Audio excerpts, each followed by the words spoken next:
He opened the shed door and froze. Inside, his 8-year-old son was crouched in the dirt, clutching a rotten carrot as if it were his last meal. In that moment, a millionaire father's world shattered.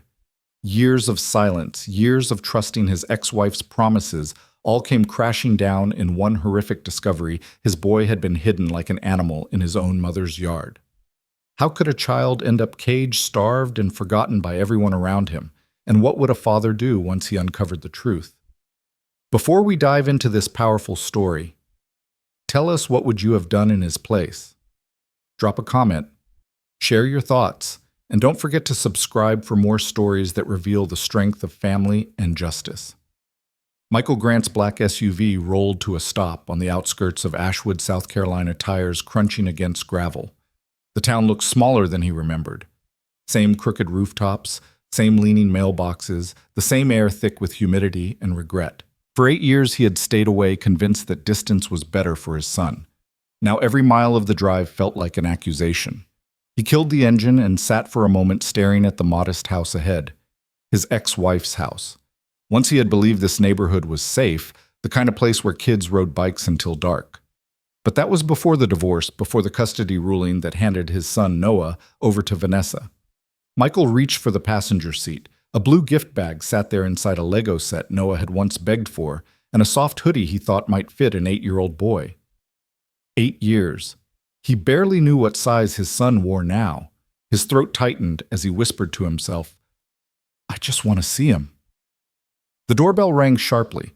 Almost instantly the door opened. Vanessa stood there, phone in hand, lipstick fresh as if she'd been preparing for a guest. Her eyes flickered quick unease, masked by a smile. "Michael," she said too brightly. "What a surprise.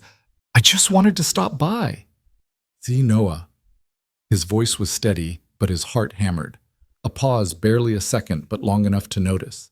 Then she smoothed her expression. "Oh, I'm afraid he's not home. He's at camp. Won't be back for weeks." Michael frowned. "Camp in September?" "Yes, some kind of life skills program the school set up?" She replied quickly. Her arm shifted, blocking the view inside. The beige walls, the couch, the picture frames, it all looked the same, yet hollow, like the house was staging a performance. Michael looked down at the gift bag, then back at her. "Give this to him, then." She hesitated, but took it. "Of course. You're doing okay." Before he could answer, a voice came from the hallway. "Who's there, Trevor?" Tall, athletic, in a polo shirt and khakis. He strode into view, lips curved in a smile that didn't reach his eyes. "Oh, the ex-husband." Michael stiffened. Their eyes locked sharp as steel blades. "Just here to see my son Michael," said plainly. "Your wife told you he's at camp," Trevor replied, folding his arms. The sarcasm in his tone was unmistakable. "Funny how you remember you have a son now," Trevor Vanessa said quickly with a nervous laugh. Michael took a slow step back, unwilling to fuel the fire. He was about to turn away when a small child's voice rang down the hall. "Mommy, I want milk." A toddler, curly-haired, fair-skinned, came running, doll in hand. Michael froze, not because of the little girl, but because of Vanessa's face. Panic flashed across her features before she masked it with a quick, forced smile. "This is Emily," she blurted, "our daughter." Michael nodded stiffly, but his eyes scanned the room again. No toys, no shoes, no trace of Noah. It was as if his son had never lived there. "Well, I won't keep you," he said, voice tight. Turning, he walked toward his car. His shoes sank into the dirt, each step heavier than the last. Something wasn't right. It wasn't just the lie about camp, it was the emptiness, the way Vanessa's eyes darted the sudden appearance of a child he never knew about. He reached for the car door handle when a soft voice called out from across the fence. "You're Noah's father, aren't you?" Michael turned. An elderly woman stood by her garden, silver hair, tied back thin hands gripping a cane. Her eyes were sharp despite her fragile frame. "Yes," Michael said slowly. "I'm his father." She glanced toward the house, then lowered her voice. "I heard your conversation. You should know, your boy never went to any camp. He's here." Michael's breath caught. "What do you mean?" Why would she lie?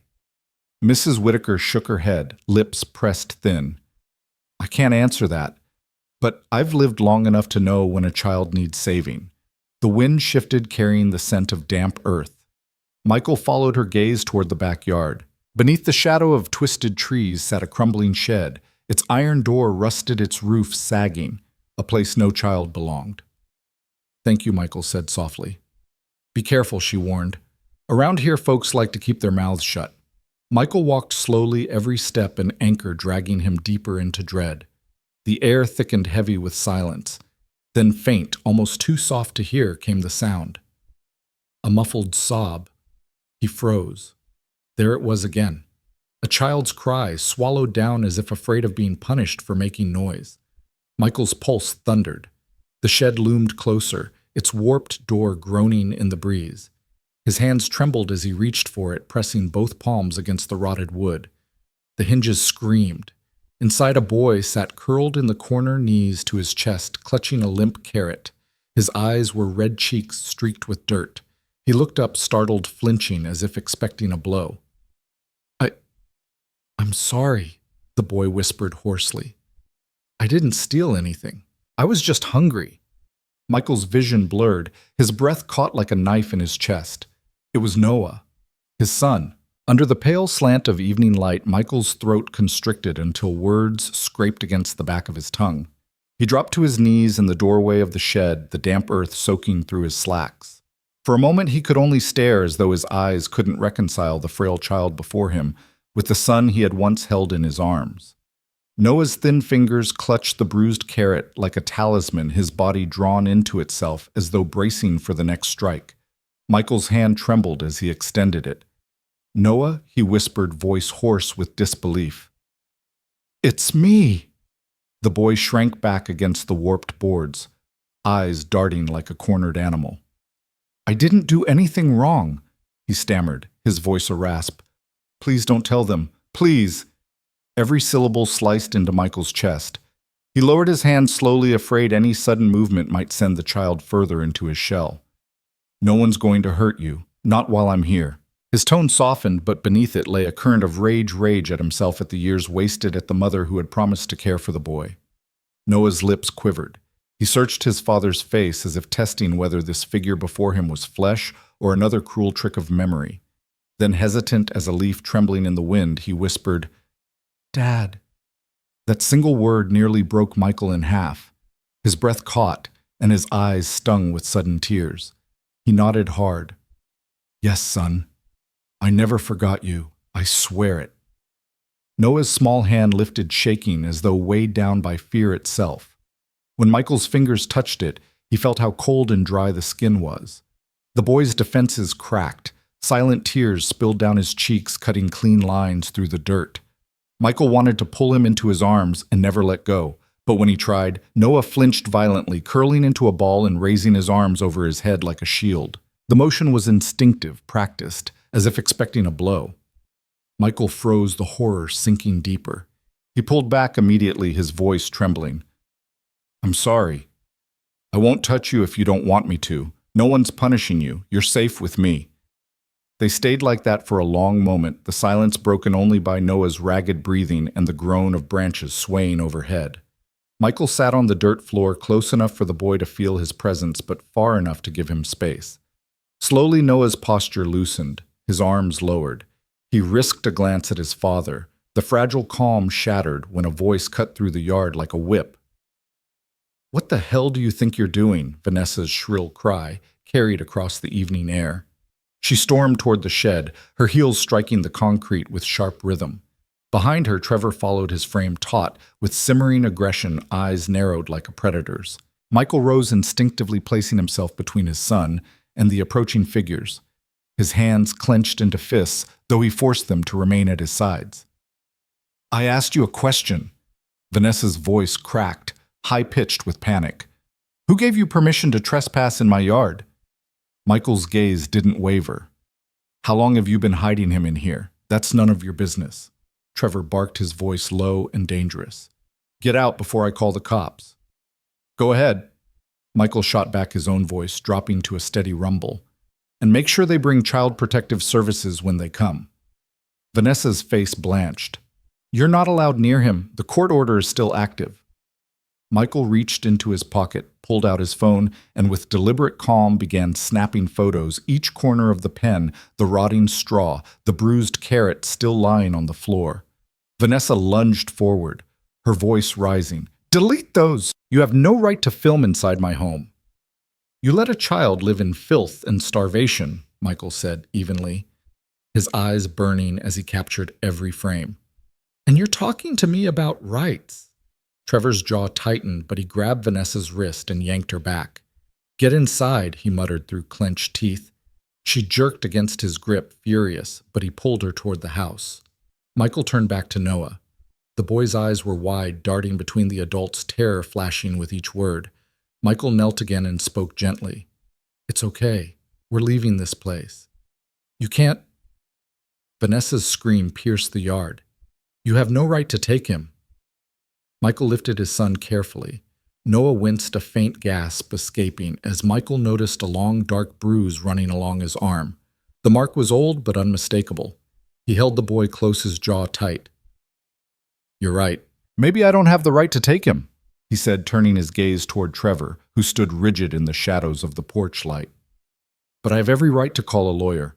Noah clung to his father's shirt, his voice trembling but certain. "Dad, you didn't forget about me, did you?" Michael bent his head until their foreheads nearly touched. His reply came as a whisper, almost too soft to hear. "Never." The word carried more than reassurance. It was an oath, a vow sealed in that moment. As Michael carried his son out of the shed, the sky deepened into nightfall. Crickets hummed in the weeds, and the house behind them echoed with Vanessa's hollow screams. Michael didn't look back. He wouldn't let his son see the faces of the people who had abandoned him. They reached the SUV parked beneath the crooked street lamp. Michael opened the back door, setting Noah gently on the seat. The boy's small hand clutched his father's tightly, refusing to let go. Michael leaned in, brushing the hair back from Noah's damp forehead. "We're going home," he said, though he knew the road ahead was anything but simple. The drive away from the neighborhood was quiet, the car engine humming against the tension in Michael's chest. He kept one hand on the wheel, the other reaching back to feel the boy's grip. Each time he thought of the shed, the rotten carrot, the flinch when he tried to hug his own child, his stomach twisted. At a red light, Michael's phone buzzed. He didn't hesitate. He called Daniel Rhodes. When the lawyer's voice answered, calm and professional, Michael's words spilled out raw. "I need custody of my son. Tonight I saw what they've done to him. He was locked in a shed like an animal." Daniel exhaled heavily on the other end. "Michael, listen carefully. If we're going to win this, we need structure, witnesses, reports, a timeline. Pictures aren't enough." "I'll get whatever it takes." Michael said, his voice iron. "Just tell me where to start." The call ended, but the decision was already made. He glanced in the rearview mirror. Noah sat curled on the seat, half asleep, his small hand still gripping Michael's. For the first time in 8 years, Michael felt his purpose settle like a weight in his chest. He would not walk away again. By the time the city lights thinned into a hush and the elevator doors slid open, Michael felt the vow he'd made in the car thrum. Like a second heartbeat, he would not walk away again. His key turned and the apartment's quiet swallowed them whole. The place looked the way it always had, sleek lines, dark leather glass that reflected the faint skyline. But tonight, it felt like a stage set built for a man who no longer existed. Noah hovered at the threshold, small shoulders hunched, eyes sweeping every corner as if the room itself might spring a trap. "Shoes off is fine," Michael said, gentler than he knew his voice could be. "You can keep them on if you want. No rules tonight." Noah's gaze flicked to the kitchen, to the hallway, then to Michael's hands. He clung to the doorframe for a breath. Then with a cautious step, he crossed the line into the living room. It was the way you'd enter cold water, inch by inch, braced for the shock. "I'll get you something warm," Michael murmured.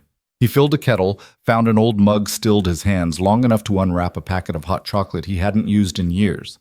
He set out toast and butter, then a banana because he didn't know what else to do except offer and not demand. When he turned, Noah was standing 5 feet away, almost like a shadow. His eyes landed on the plate. Is this for me?"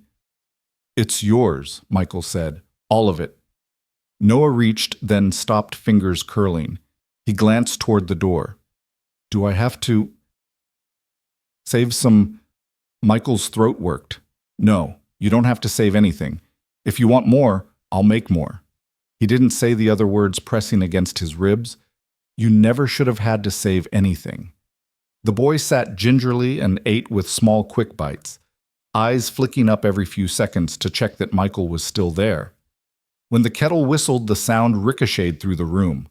Noah flinched, then tried to pretend he hadn't. Michael set the mug down and slid into the chair across from him, keeping both hands visible on the table. You can sleep in the blue room, Michael said. It's yours. It was always yours. He caught himself before he rushed, before he promised too much too fast. If you want. Noah nodded without looking up. Can I keep the light on? As long as you like. Michael stepped into the hallway and called Daniel on speaker. He kept his voice low but steady, a rope he could hold. He's here. I've got photos video of the shed, the state he was in. Listen to me, Daniel said, all clipped focus. Don't return him tonight. Document everything. Tomorrow, first thing, take him to urgent care or a pediatrician for a full assessment. We need a physician's report. Photographs. Notations of injuries. Wait any signs of malnutrition. I'll file for an emergency order by morning. And Michael, no confrontations. You don't reach out to Vanessa or Trevor. You don't give them anything they can use to paint this as abduction. Michael stared down the hall toward the dim square of the blue room. Understood. And get a witness ready. The neighbor you mentioned. If she's willing to speak, lock that in. The judge will want corroboration that this wasn't a one-off, Mrs. Whitaker, Michael said. She'll talk. Good. One more thing tonight, just be his father. The line clicked off. For a while, Michael stood there listening to the quiet tick of the thermostat and the soft drag of Noah's sleeve as he explored the shelf of old picture books. He forced his shoulders to loosen. He forced himself to breathe. Bathwater ran. The soft sound turned sharp in Michael's chest when he imagined the boy watching the bathroom door, fearful of locks, of sudden darkness. He tapped lightly and cracked it open. Steam curled against the hall light. Noah sat on the closed toilet lid, fully clothed shoes still on eyes fixed on the drain, like it might swallow him. You don't have to shower, Michael said. We can just wash your hands and face. Warm cloth. Whatever feels okay. Noah nodded relief like a small flicker and let Michael kneel and run a washcloth under the stream until it was just warm. Up close, Michael saw the edges of bruises and colors he didn't want to name. He didn't ask who. He didn't ask how. He said only, tell me if anything hurts, and Noah didn't, because everything did in ways that had nothing to do with skin. After Michael found a soft t-shirt from a drawer that still held tiny capsule versions of the past, a dinosaur pillowcase, a plastic spaceship nightlight with a fried bulb, a sticker that said Noah's territory curling at the edges. The shirt hung loose, but Noah smiled small and stunned when he slipped it on. In bed, the boy curled to the wall and kept one hand on top of the cover's fingertips in the light. Michael drew the chair near the door and sat. He kept the lamp on low. He did not check his email. He did not pour whiskey. He watched the rise and fall of his son's breath and let time pass. At some point, his head dropped forward and his neck ached from the angle, but he didn't move because the first time Noah stirred and reached his hand into the air like a person drowning, Michael caught it. He held on. Around 2 a.m, the nightmare hit a sudden, silent scream. Fists pounding under the blanket, a choked cry like a bird caught in a vent. Michael didn't touch him. He knew enough not to jar a body that had been punished for noises. Instead, he spoke the way you might talk someone back from a cliff. It's the ocean, remember, the sound you hear. It's the waves. We'll go see them one day, you and me. It's night, and you're safe. That door is open. I can see you. I'm right here. The fists went still. The breathing steadied. Noah folded toward the sound of his father's voice like a plant toward light. Minutes stretched. Michael didn't track them. He watched the small face unclench. At dawn, he woke with a start to the soft drag of fabric. Noah stood at the window, tracing the fog on the glass with a fingertip. When he noticed Michael, he froze like he'd been caught stealing. You can do that, Michael said. You can do anything you want to that window. The cleaning lady is me. A ghost of a smile. Noah stepped back and pointed at the faint word he'd scrawled that the sun was already erasing Dad. Michael's breath hitched. Breakfast, he managed. He made eggs he barely remembered how to make toast a slice of apple, the way he'd once cut it when things were simpler. Noah ate slowly, but he didn't hide any of it. When they finished, Michael said, "We're going to the doctor. She'll help make sure you're healthy. She's kind. We'll never go anywhere you don't want to stay." Noah's fork paused. "Will she tell them?" "She'll tell the judge and the people who help kids," Michael said. "So you don't have to." On the way out, his phone vibrated. A message from an unknown number blinked on the screen. "Bring him back before noon, or we call the police. You're making a mistake." T. Michael's thumb hovered, heat rising up his spine. He pictured the shed. He pictured the carrot. He put the phone face down on the console and started the engine. Urgent care smelled like sanitizer and old coffee. Dr. Hallie Quinn was younger than he expected, with clear eyes that moved gently from the boy to the father and back. "Hi, Noah," she said, crouching to his height. "My job is to make sure your body's okay. Nothing hurts without your say-so. If you want us to stop, we stop." He nodded once. The exam took time. Photographs were taken with a nurse present, each one a small record of a much larger wrong. Weight, height, vitals. When she finished, Dr. Quinn turned to Michael, voice professional, threaded with anger she kept behind the work. "I'll file a mandatory report within the hour. There are multiple contusions at different stages of healing. I can't speculate on the cause, but the pattern is consistent with neglect and possible physical discipline. He's dehydrated. Not severely, but he's on the edge. It's good you brought him." Michael had to lock his knees. "Thank you." She softened at the edges. "He'll need time. Consistency. You're steady. That's good medicine." Back in the car, a new text from Daniel waited, filing now. "Don't respond to Trevor. Head to the neighbor next. Get her statement and permission for placement of a camera facing the yard. I'll call CPS to coordinate." They drove to Ashwood. Michael parked 2 houses down from Vanessa's and walked Noah up the front steps of the white bungalow next door. The porch smelled like tea and roses. Mrs. Whitaker opened the door as if she'd been standing on the other side all along. "You came," she said, eyes watering when she saw the boy. "Thank God." "Can we talk?" Michael asked. "And I'd like to ask your permission to set a camera from your side of the fence. Only your yard and what's visible of theirs. To protect him." "Protect him," she repeated, as if tasting each syllable. She nodded. "Put it wherever you need." Noah stood close enough to brush Michael's sleeve. From the backyard through the trees came the faint pop of a balloon, and a woman's laugh carried on morning air, carefree, practiced a sound meant for other people's ears. Michael didn't turn to look. He kept his face to Noah and to the woman who chose to speak when others looked away. They set the small device under the eave, angled toward the fence line. Michael tested the feed on his phone until the picture steadied. Mrs. Whitaker signed her name on a lined pad with hands that trembled but did not hesitate. "People think silence keeps them safe," she said, leaning on her cane. "It only keeps children small." Michael placed a hand over the signature as if it were a pledge. In the near distance, a door opened and closed. A figure moved in the yard behind the fence. He didn't let his eyes drift. He turned to Noah. "We're going home," he said quietly. Noah nodded and laced his fingers with his father's. The grip was new, firmer, warmer edged with something that felt like faith. As they walked back to the car, the air smelled like cut grass, and the next hour. Michael glanced at the sky, at the clean blue of it, and thought of the word that had fogged on his window and then vanished with the light. He didn't need it written to know it was there. He would keep it there night after night, until Noah believed it without having to write it down. The hum of the car's engine carried them away from Mrs. Whitaker's porch. But Michael's thoughts stayed fixed on the old woman's trembling hand as she signed her name. It was the first anchor in a storm that had stretched for years, a testament that someone else had seen the truth and refused to look away.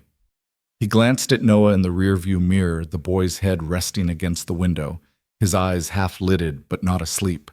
His small fingers drummed against his thigh, a nervous rhythm that betrayed the storm inside him. "You okay back there?" Michael asked softly. Noah didn't move his head, just whispered, "Will they come for me?" Michael's grip tightened on the steering wheel. "Not if I can help it. You're with me now." The boy's eyes flicked toward him wide and doubtful. "They always come." Michael's throat constricted. He wanted to tell him no, that those days were over, but the truth was more complicated. There would be battles ahead, papers filed, hearings scheduled, strangers judging whether he was worthy to keep the son he had already failed once. But in that moment, none of it mattered. What mattered was that Noah heard conviction in his father's voice. "They won't win this time." Michael said the words steady like stone. Silence settled between them, filled only by the rush of wind against the car's frame. When they reached the apartment, Michael carried the boy's small backpack empty, except for the toy car Mrs. Whitaker had once slipped him over the fence years ago. It rattled faintly, a sound that seemed both fragile and defiant. Inside, Michael set the bag down in the hallway. Noah hovered again, glancing around the apartment as if memorizing escape routes. The space still smelled faintly of the soup Michael had made the night before, but tonight he wanted something that felt less temporary. He rolled up his sleeves, opened the fridge, and started pulling out ingredients. "Do you like spaghetti?" he asked over his shoulder. Noah blinked at him from the doorway as though the question was a riddle. "With sauce?" Michael smiled faintly. "The best I can manage. It won't be fancy, but it'll fill us both up." He set the water to boil, the hiss of the burner filling the silence. When the first curls of steam rose, Noah moved closer inch by inch, drawn by the smell of garlic sizzling in oil. He sat on one of the tall kitchen stools, his chin barely above the counter. Michael poured the pasta into the pot. "Looks like worms," Noah muttered. Michael chuckled. "Good worms. Magic worms that turn into dinner." A small laugh escaped Noah's lips, brief but real. Michael clung to it like a lifeline. By the time the meal was ready, Noah ate with cautious bites, twirling noodles clumsily with his fork. Halfway through, he paused, eyes narrowing. Won't she get mad if I eat too much?" The words hit like a hammer. Michael leaned forward, his voice low. "No one's going to be mad. Not ever again. If you want more, I'll make more." Noah nodded, but Michael could see the hesitation linger, a shadow that would not lift overnight. Still, the boy finished his plate, and when Michael offered seconds, he reached out shyly and accepted. Later, while Noah sat curled on the couch, flipping through an old comic book, Michael retreated to the balcony with his phone. The city spread out before him in scattered lights. He dialed Daniel again. "We've got Mrs. Whitaker's statement, her signature, and she agreed to the camera. It's live now. Tomorrow we'll have the first full day of footage." "That's good," Daniel said, his tone cautious. "But they'll move fast once they realize you're not returning him. Be ready for threats." Michael glanced back through the glass door at Noah, bent over the comic book with his brow furrowed in concentration. "They've already started. Trevor texted me earlier. I didn't respond." "Don't," Daniel warned. "Every word you give them is ammunition. Keep everything documented. Tomorrow I'll have the emergency custody petition filed." "But Michael, this isn't just about evidence. Judges look for consistency. They'll want to know you're not another ghost who disappears after the fight is over." Michael's jaw tightened. "I'm not disappearing again." When he returned inside, Noah looked up, startled, as if caught doing something wrong. Michael smiled and sank into the armchair. "That comic's a classic. Used to read it when I was a kid." Noah tilted the book. "This one with the spaceman." Michael nodded. "I had the same issue. Thought maybe one day I'd build rockets." The boy's eyes brightened just a little. "Can we build something like the Lego in the bag?" Michael's heart twisted. He'd left that gift with Vanessa, never suspecting she'd never let the boy touch it. "We'll get another one," he promised. "Anything you want." That night, Michael let Noah sleep with the lamp on.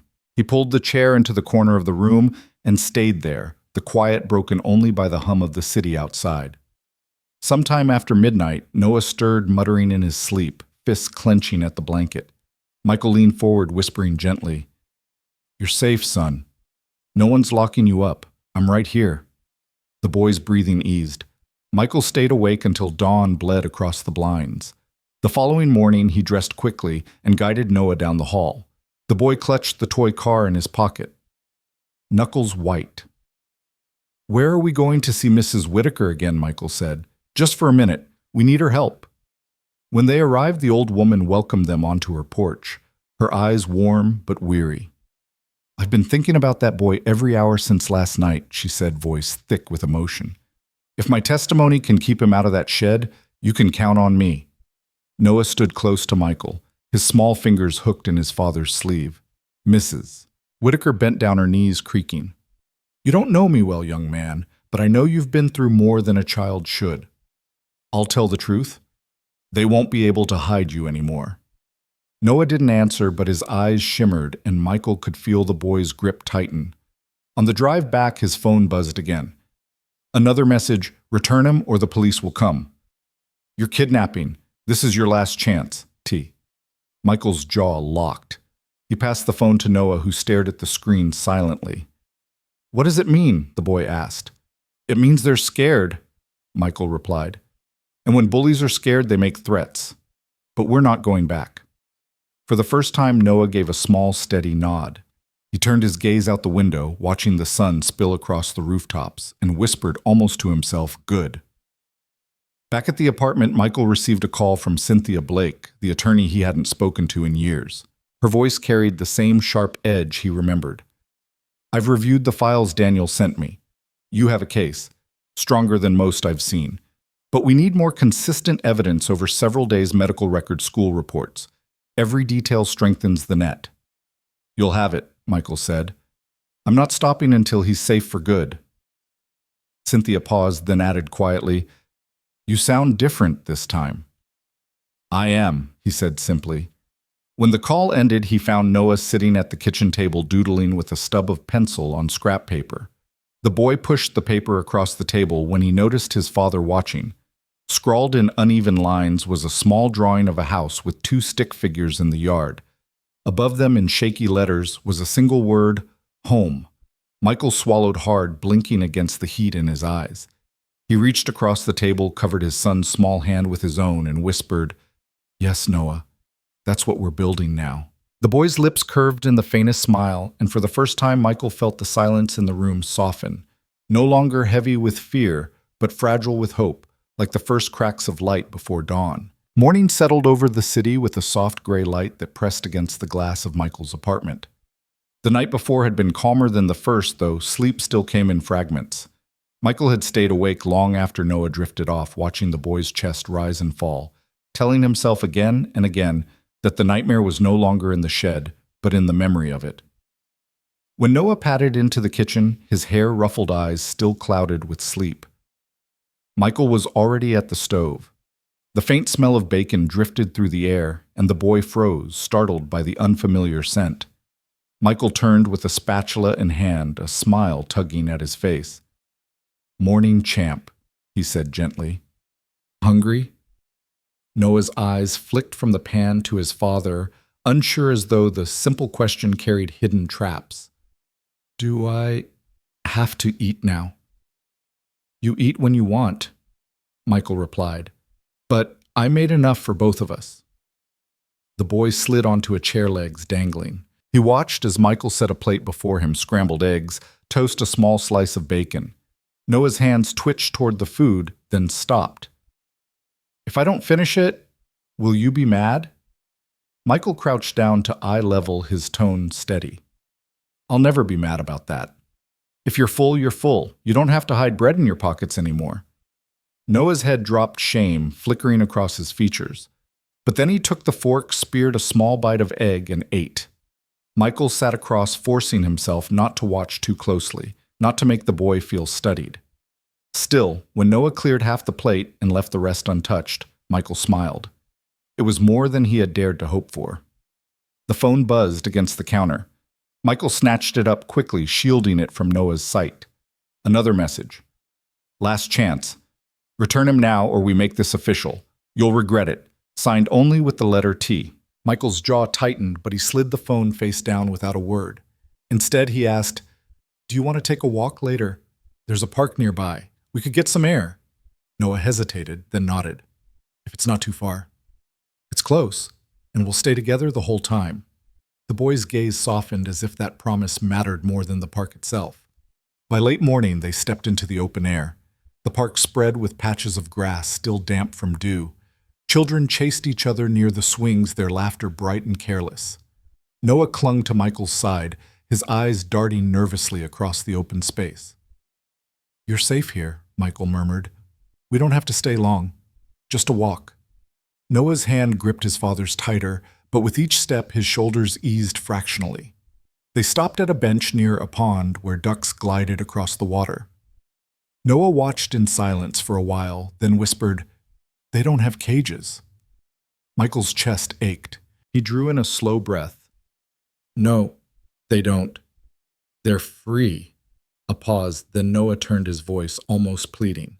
"Will I ever be free like that?" Michael looked at him, his answer firm. "Yes. That's why I'm here, to make sure you are." The boy stared at the water again, his face unreadable, but his grip on Michael's hand tightened.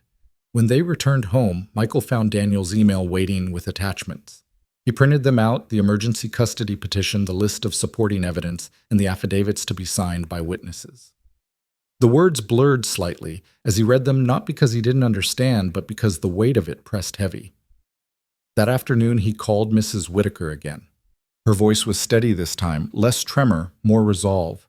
"Come by this evening. I've gathered what I could, notes, dates, even a recording once. I'll put my name on every page." Michael exhaled, gratitude flooding through him. "Thank you. You may have saved him long before the judge ever will." When he hung up, Noah was at the table sketching with a blunt pencil. He had drawn a stick figure holding a smaller hand, both standing beneath a crooked roof. Overhead, he had scrawled a jagged sun rays stretching in every direction. He looked up as Michael approached, as if embarrassed to be caught. "Is that us?" Michael asked gently. Noah nodded, his face coloring. "I didn't know how to draw the house right." Michael smiled faintly. "It looks perfect to me." The rest of the day unfolded in quiet rhythms, a board game. Michael dug out from a closet, a movie playing softly in the background, the boy drifting in and out of attention but never straying far. It was fragile, like walking across ice that could crack beneath the weight of old habits. But it was something new, a life not built on fear. As dusk fell, Michael led Noah back to Mrs. Whitaker's porch. The old woman had a stack of papers in her lap and a kettle steaming beside her. She welcomed them with a nod. "I've written down what I saw and heard," she said, tapping the stack. "The nights he cried, the times they left food at the door like scraps for a dog. I thought maybe I was imagining it, but now—" Her eyes flicked to Noah, soft with sorrow. "Now I know I wasn't." Michael reached out, his voice thick. "Your courage means more than you know." Noah shuffled closer to her, his small voice timid. "You heard me?" Mrs. Whitaker's lips trembled. "I did, sweetheart, and I'm so sorry I didn't speak sooner, but I'll speak now." The boy blinked rapidly, caught between gratitude and hurt, but then he whispered, "Thank you." Later in the car, Noah sat with the papers on his lap, studying the neat handwriting as if it were proof his pain had finally been witnessed. "So, people believe me now?" Michael met his gaze in the mirror. "Yes, son. They believe you. And more will." The boy's lips pressed together, a tear sliding down his cheek. But this time, it wasn't despair, it was release. Back at the apartment, the city's lights glowed against the window. Michael tucked Noah into bed and sat in the chair again, unwilling to leave. The boy turned on his side, the lamplight soft against his face. "Dad." "Yes." Noah's voice was barely above a whisper. "You came back." Michael swallowed hard. "I told you I'd never forget you." A silence stretched. Then the boy whispered the words like a secret he'd been waiting years to say. "I don't feel alone anymore." Michael leaned forward, brushing the boy's hair back with trembling fingers. "And you'll never have to feel that way again." As Noah's breathing steadied, Michael sat back, his eyes fixed on the horizon beyond the glass. For the first time in years, he felt something close to certainty. The fight ahead would be brutal, but he was no longer fighting for himself.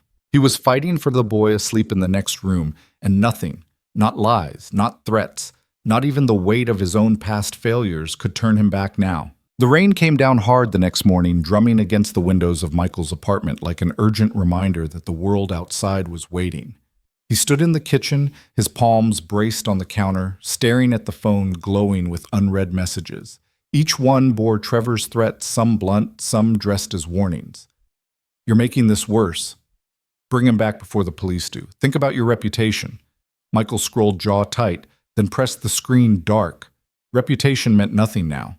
Only Noah did. When the boy padded into the kitchen, his socks damp from stepping too close to the balcony door, Michael quickly softened his expression. "Morning, champ. Sleep okay?" Noah shrugged his shoulders, still hunched like a habit he couldn't shake. "The thunder woke me."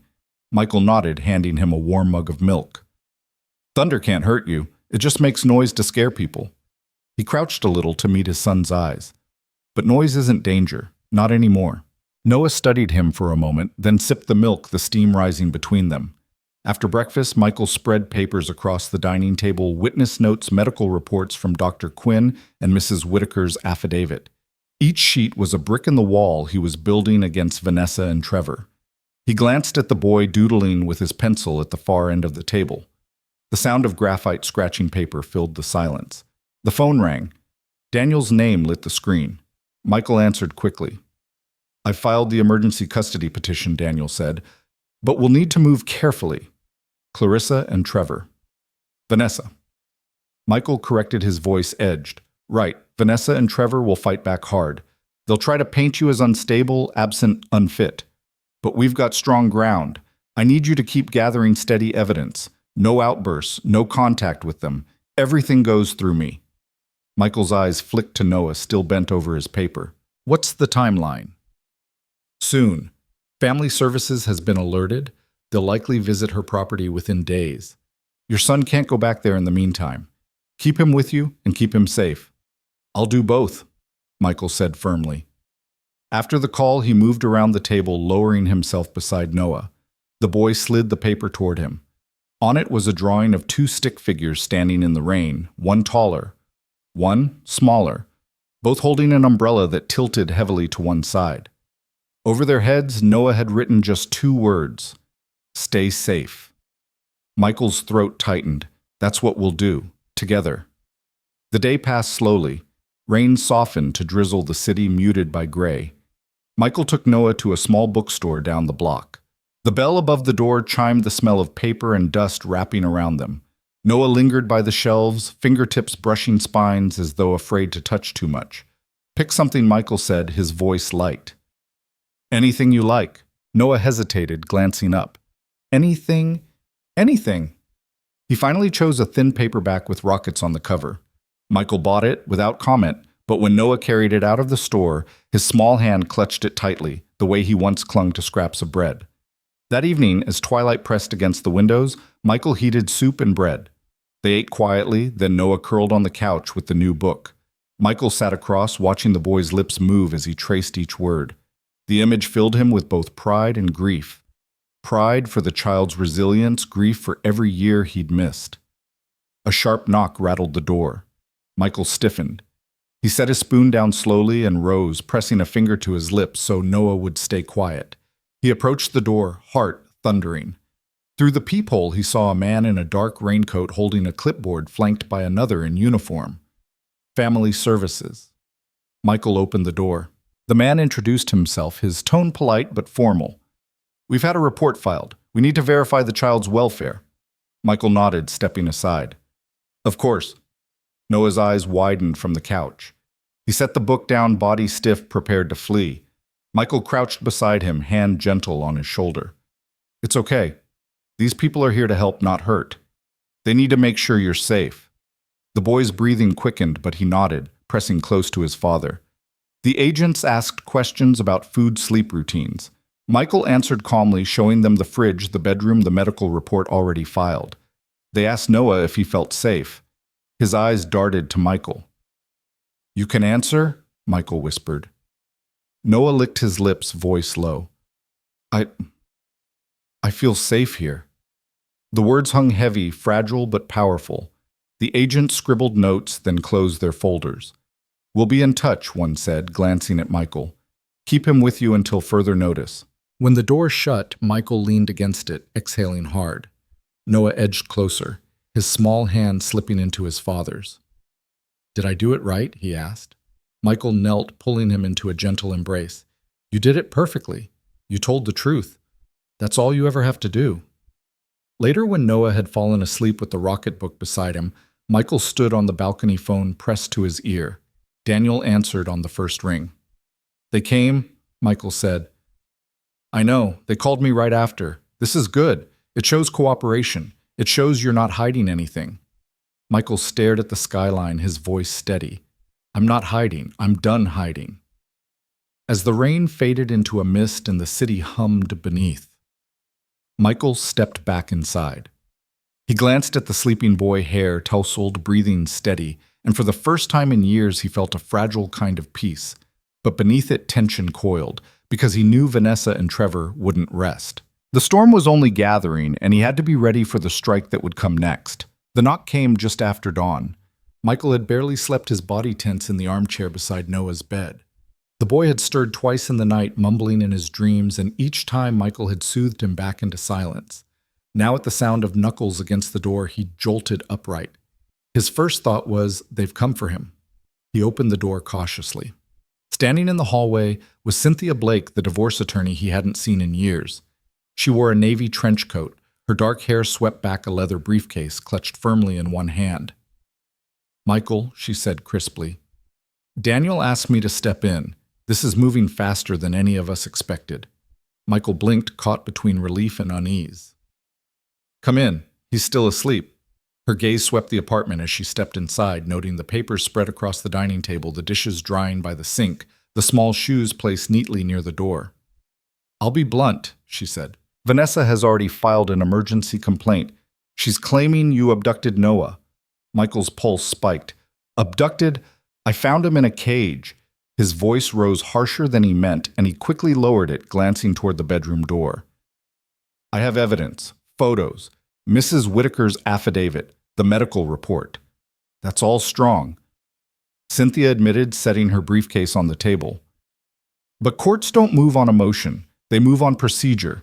If she paints you as reckless, as someone who took matters into your own hands, a judge could side with her at least temporarily. Michael felt the heat crawl up his neck. So what am I supposed to do? Hand him back to the people who locked him up. No, she said firmly. You protect him, but you also protect yourself. Every step you take has to be by the book. That's the only way this holds. Michael leaned heavily on the back of a chair, forcing his breathing to slow. He knew she was right. Rage alone wouldn't win this battle. From the bedroom came the sound of small feet against the floor. Noah appeared in the hallway, hair-tousled eyes wide at the sight of a stranger. He clutched his toy car in one hand like armor. Michael softened instantly. It's okay, champ. This is Ms. Blake. She's here to help us. Noah's gaze darted between them. She won't send me back. Cynthia crouched, her voice warmer than her sharp exterior suggested. No, sweetheart. I'm here to make sure you stay safe with your dad. The boy studied her for a moment, then inched closer to Michael, pressing against his side. Cynthia straightened. You see, he's already attached to you again. That's powerful evidence. But we'll need more. She pulled a folder from her briefcase and laid it on the table. Inside were forms, each thick with legal language. We'll gather statements from his teachers, the pediatrician, anyone who can testify to neglect. And Michael? She met his eyes. We need video footage. Audio, too, if possible. Something undeniable. Michael thought of the small camera installed at Mrs. Whitaker's fence. We have it. It's recording. Good. Keep swapping the memory cards. Every second matters. The rest of the morning passed in a tense rhythm. Michael filled out forms while Noah sat at the table scribbling on scrap paper. Occasionally the boy would glance up, watching his father sign his name with sharp strokes, as if the act itself was proof that he wasn't going to disappear again. By noon, Cynthia gathered her papers. I'll be in touch tonight. Stay alert. They'll come at you in any way they can press social services, even neighbors. Do not engage directly with Vanessa or Trevor. When the door shut behind her, Michael exhaled heavily. His hands trembled against the table. Dad Noah's voice was quiet, almost tentative. Michael turned. Yeah, son. The boy slid the drawing he'd been working on across the table. Two figures stood side by side beneath a crooked roof just as before. But this time the smaller figure held a speech bubble. Don't leave. Michael's chest tightened. He knelt, pulling the boy close, careful not to startle him. I won't. Not again. You hear me? Noah nodded against his shoulder, and for a moment the storm outside the windows seemed far away. That evening, the first memory card from Mrs. Whitaker's camera was ready. Michael drove back to her bungalow, Noah clutching the rocketbook in the back seat. The old woman greeted them with a tired smile, her cane tapping against the porch. "I changed it at noon," she said, handing him the card. "You'll want to see what it caught this morning." Michael slid the card into his laptop as soon as they were home. Noah sat beside him on the couch, his small body tense. The footage showed the backyard from the neighbor's angle, the shed half hidden by trees, the grass trampled around it. At 7:40 that morning, Trevor appeared. He strode to the shed, yanked the door open, and barked something the microphone barely caught. His hand lashed out, shoving a plate onto the dirt floor. A heel turned the plate so roughly that bread spilled into the mud. Then he pointed sharp and cruel before slamming the door again. Noah flinched, watching at his hand gripping Michael's arm. Michael froze the frame. "You don't have to see more," he whispered, but the boy shook his head. "I want to, so people believe." The next clip was worse. Trevor crouched low, his mouth moving with words the camera couldn't capture, but in his hand was a belt dangled like a threat. He didn't strike, but the message was clear. Michael stopped the playback fury nodding inside him. He wanted to smash the laptop, to drive across town and rip open that shed with his bare hands, but he remembered Cynthia's voice. Every step has to be by the book. Instead, he saved the file to 3 separate drives. He labeled it, time-stamped it, and wrote the description himself. Evidence of endangerment, date and time included. When he looked up, Noah was watching him, his eyes shining with unshed tears. "You believe me," the boy whispered. Michael pulled him close, resting his chin on the boy's hair. "I always did. Now the world will too." As night deepened, Noah drifted into sleep on the couch, the rocketbook slipping from his hands. Michael carried him gently to bed, pulled the blanket over him, and lingered a long while in the doorway. The boy's breathing steadied, but Michael knew the fight was only sharpening. Outside, the rain had stopped, but the air still smelled of storm. Michael returned to the table, opened his laptop again, and stared at the frozen image of Trevor at the shed. His fists clenched until his knuckles went white. "They'll never lock you up again," he whispered into the quiet room. "Not while I'm alive." And for the first time in years, he felt the fire of certainty burn clean through his doubt, steadying him for the battle still to come. Michael woke to the shrill ring of his phone. It was still dark outside the city, hushed in those hours when the world teetered between night and day. He sat up quickly, his first thought always of Noah. But the boy was safe, curled on the couch, his small body wrapped in a blanket. The rocketbook lay open on his chest, pages rising and falling with each slow breath. Michael slipped into the kitchen before answering. Daniel's voice came through sharp and urgent. "We need to meet today. I've reviewed the footage you sent. It's damning, but we can't sit on it. We need to get it into the right hands before Vanessa spins her own story." Michael's eyes swept toward the couch, then back to the window, where faint streetlights still glowed. "She's already moving, isn't she?" "Faster than I'd like," Daniel admitted. "She's painting herself as a victim. Depressed, overwhelmed, misunderstood. Trevor's calling you a bitter ex, trying to ruin their lives. It's a performance, Michael, and she's good at it. We need to cut through the act." Michael's grip tightened on the phone. "Tell me when and where." "Mid-afternoon, courthouse annex. Cynthia will be there. Bring everything, statements, photos, medical report." "And Michael?" Daniel's tone softened. "Don't bring Noah. Not yet." Michael's stomach sank. He glanced again at the boy, his face peaceful in sleep. "He won't leave my sight." "Then bring someone you trust to sit with him," Daniel said. "We can't risk him being dragged into this before we're ready." When the call ended, Michael returned to the couch. As though sensing his presence, Noah stirred, eyes fluttering open. "Dad?" "I'm here," Michael said quickly, kneeling beside him. "Just a phone call." The boy blinked, then whispered, "You won't go back there, right? You won't let them take me." Michael cupped his cheek, his voice steady despite the storm inside. "Not a chance." Later that morning, he called Mrs. Whitaker. The old woman answered with a rasp, but listened closely as Michael explained. "Would you mind staying here with him for a few hours? I have to meet the lawyers. It's safer than taking him along." "Of course," she said without hesitation. "I'll bring my knitting. He won't be alone a second." When she arrived, Noah eyed her warily at first, but her smile and the gentle click of knitting needles seemed to ease him. Michael kissed the top of his son's head. "I'll be back soon, promise." The boy gripped his sleeve. "Promise." Michael bent close. "On my life." By afternoon, the courthouse annex buzzed with the low murmur of voices. The smell of rain lingered on coats, and the floor gleamed with the footsteps of dozens moving in and out. Michael sat across from Daniel and Cynthia at a long table, a stack of files between them. Cynthia slid one folder forward. "We'll start here. The medical report. Clear evidence of malnutrition and physical trauma. Next, Whitaker's statement, signed and notarized. Then the video." Michael opened his laptop, the still image of Trevor at the shed, freezing the air around them. Daniel's jaw tightened. This alone could swing the case. But we'll need to establish a pattern, not just a moment. That's where the affidavits from the teacher and store owner come in. Michael leaned back, exhaling slowly. "She's going to fight dirty, isn't she?" "Worse than dirty," Cynthia said flatly. "She'll cry. She'll claim you abandoned him, that her depression made her act out of character. She'll paint Trevor as a misunderstood father figure. If we don't prepare for that, a judge might give them temporary custody out of sympathy." Michael's fists clenched on the table. Sympathy for them. "After what I saw." "That's how this works," Daniel said grimly. "Emotion moves faster than fact. But if we hold steady, the facts win." Hours later, Michael returned to the apartment, the weight of documents pressing heavy in his briefcase. He found Mrs. Whitaker and Noah at the table, a board game spread before them. The boy looked up, relief flooding his features. "You came back," he whispered. Michael set the briefcase down, pulling him into a hug. "Always." That night, as Noah drifted to sleep, Michael sat in the dim light of the living room, scrolling through news on his phone.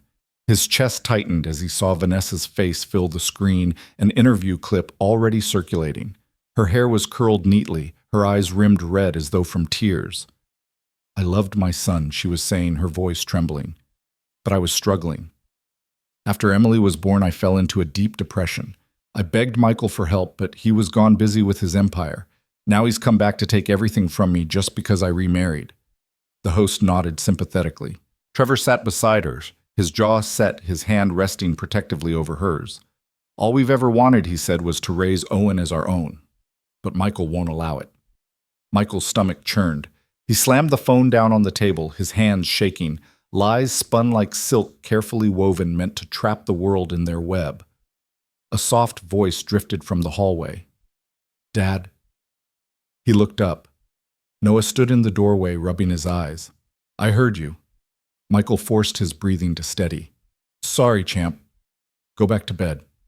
The boy patted closer, eyes searching. "She was on the TV again, wasn't she?" Michael hesitated, then nodded. "Yes." "Did she say you were bad?" Michael crouched down, his voice thick. "She said things that aren't true. But listen to me, none of that matters compared to what we know. The truth will come out. You're safe with me." Noah studied him for a long moment, then whispered, "I believe you." Michael pulled him close, holding tight until the boy's breathing slowed. When Noah was asleep again, Michael returned to the balcony, staring at the city lights flickering in the mist. He thought of the cage of the rotten carrot, of the terror in his son's eyes.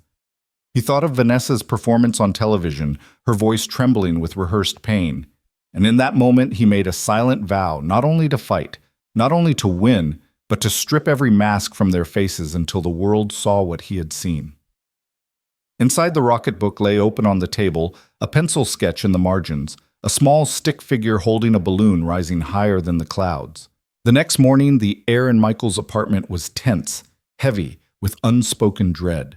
Rain tapped steadily against the window panes, a rhythm that felt like a warning. Michael sat at the small kitchen table, his coffee cooling untouched beside a pile of folders. Noah was across from him, quietly tracing rockets in the margins of his notebook. For a moment, Michael just watched him, the curve of his cheek, the way his brows furrowed in concentration, the innocence that had nearly been stolen. It made his chest ache. A sharp knock startled them both. Michael rose, every nerve on edge. When he opened the door, Daniel stood there with a stack of papers clutched to his chest, his face drawn and serious. "They've filed," Daniel said simply.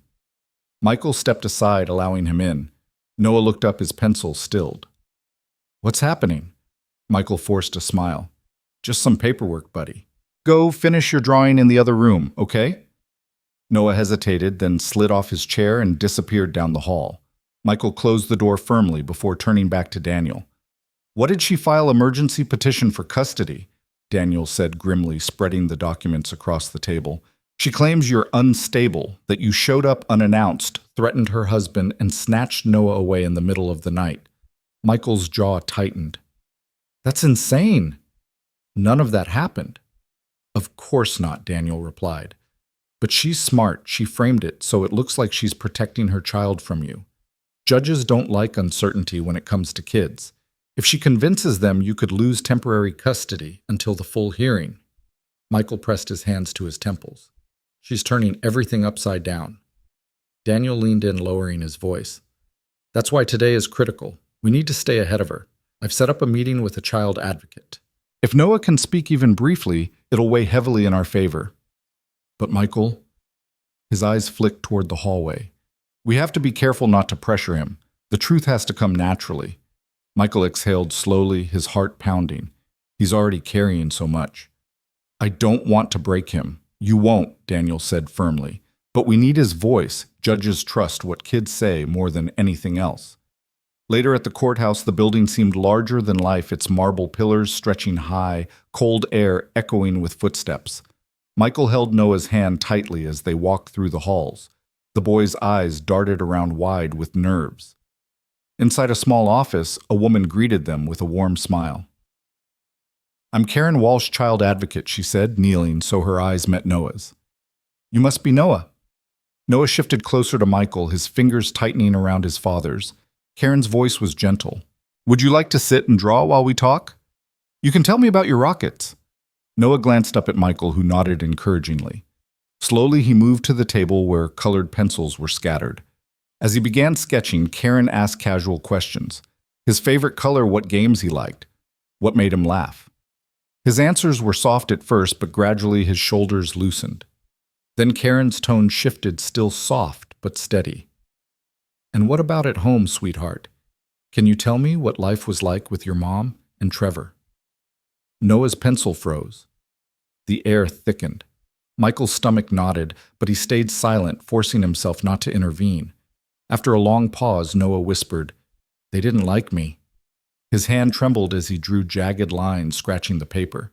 They locked me out, made me sleep outside with the pigs. Trevor said I wasn't his real son. Karen's eyes softened with sorrow, but she didn't interrupt. That must have hurt a lot. Noah's lips pressed together. Sometimes I was hungry. I had to hide bread. His voice cracked. And when I asked for Mom, she told me to be quiet. She said I ruined everything.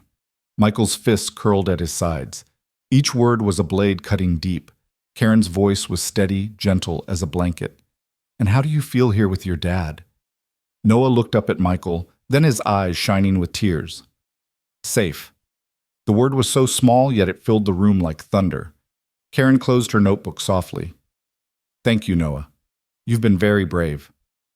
When they stepped out of the office, Michael knelt before his son, cupping his cheeks. You did incredible, champ. Did I mess up? Noah whispered. Michael shook his head fiercely. No. You told the truth. That's the bravest thing anyone can do. But the moment of fragile peace shattered when they exited into the main hall. Vanessa stood there, immaculate in a cream dress, Trevor at her side in a dark suit. Reporters swarmed like flies, cameras flashing, voices shouting questions. Mrs. Callahan, is it true your son was abducted? Trevor, how do you respond to the allegations of abuse? Vanessa's eyes brimmed with tears as she clutched Trevor's arm. All I've ever wanted was to be a good mother, she said, her voice carrying just enough to be caught by every microphone. But Michael, he's trying to destroy us. Michael froze, shielding Noah behind him. The boy's grip on his hand was iron tight. One reporter pushed forward. Mr. Callahan, are you kidnapping your son? Michael's fury boiled, but Daniel stepped in smoothly, raising a hand. No questions at this time. Court proceedings will reveal the truth. Vanessa's gaze locked on Michael, then cold, triumphant. For a split second, he saw through the performance the bitterness etched beneath the tears. She mouthed the words, "You'll lose." Michael's pulse hammered, but he forced himself to walk forward, Noah at his side, Daniel guiding them past the reporters. He refused to give her the satisfaction of a reaction. Back at the apartment that evening, Noah clung to him tighter than ever. Michael read aloud from a book, his voice steady, though his insides were trembling. The boy's head rested against his chest, lulled by the familiar sound. When Noah finally fell asleep, Michael remained still, staring into the dark. The image of Vanessa, surrounded by cameras, replayed in his mind. He thought of the judge who would soon decide of the delicate balance between sympathy and truth. And as the night deepened, he whispered a promise into the silence. "They won't take you from me, not again." The courthouse buzzed like a hive when Michael arrived the next morning. Noah's hand tucked tightly into his.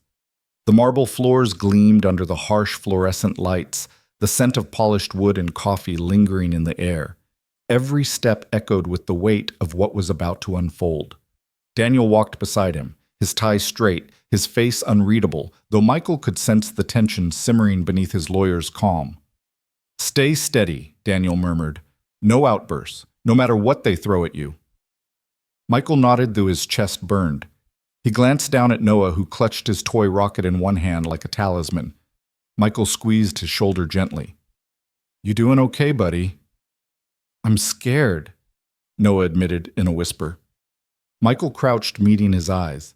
"Me too.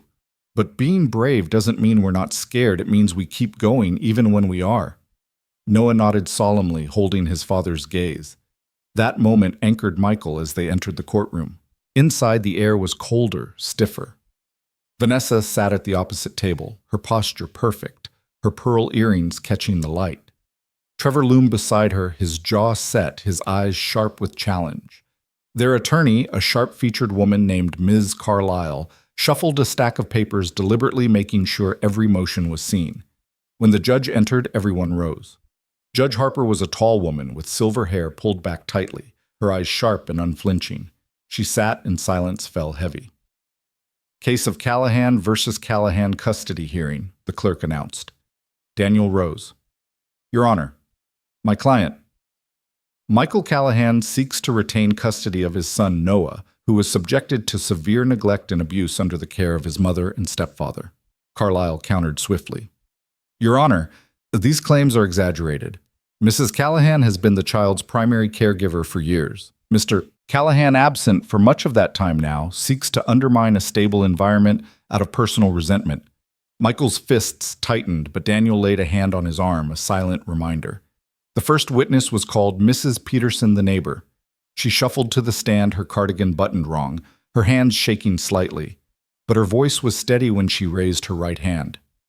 "Do you swear to tell the truth?" "I do." Daniel stepped forward.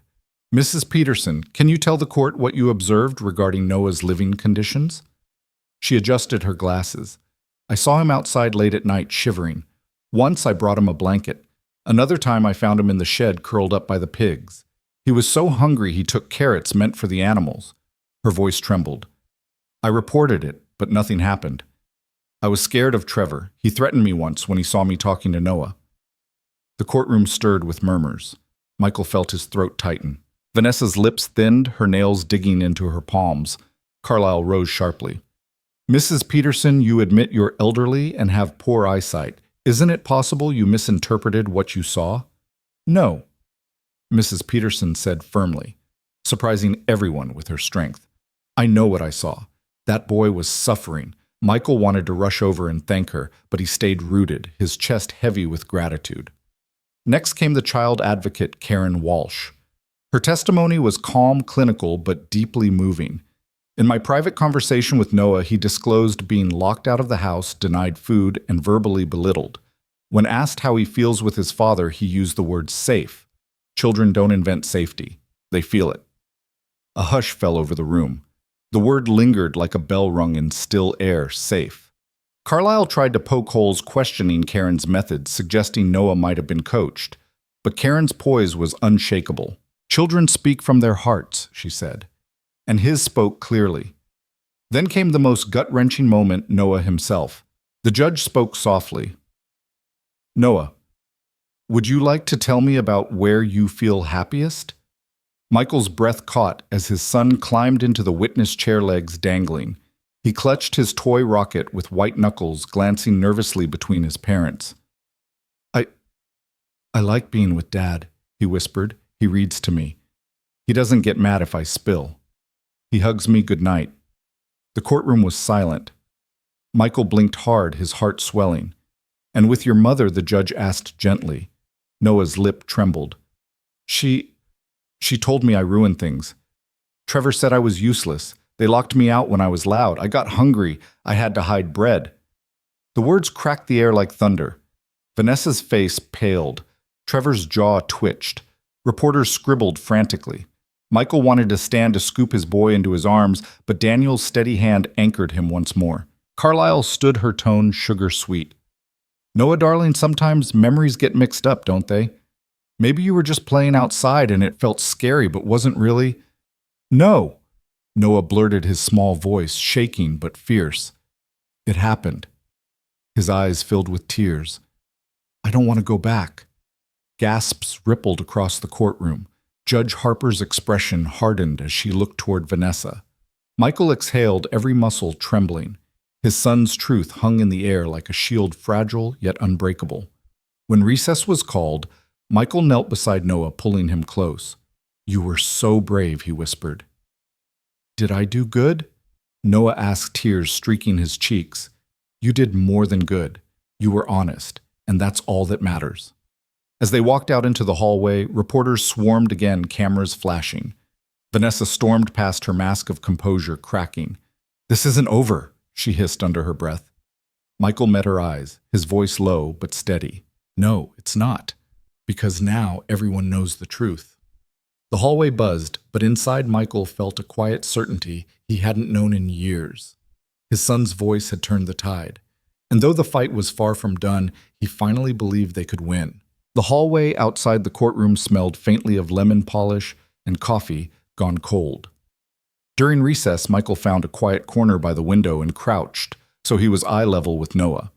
The boy's fingers toyed with the plastic rocket, a nervous orbit. Michael kept his voice low and warm. You were brave in there. Noah swallowed. My stomach hurts. That's fear talking, Michael said, rubbing slow circles between his shoulder blades.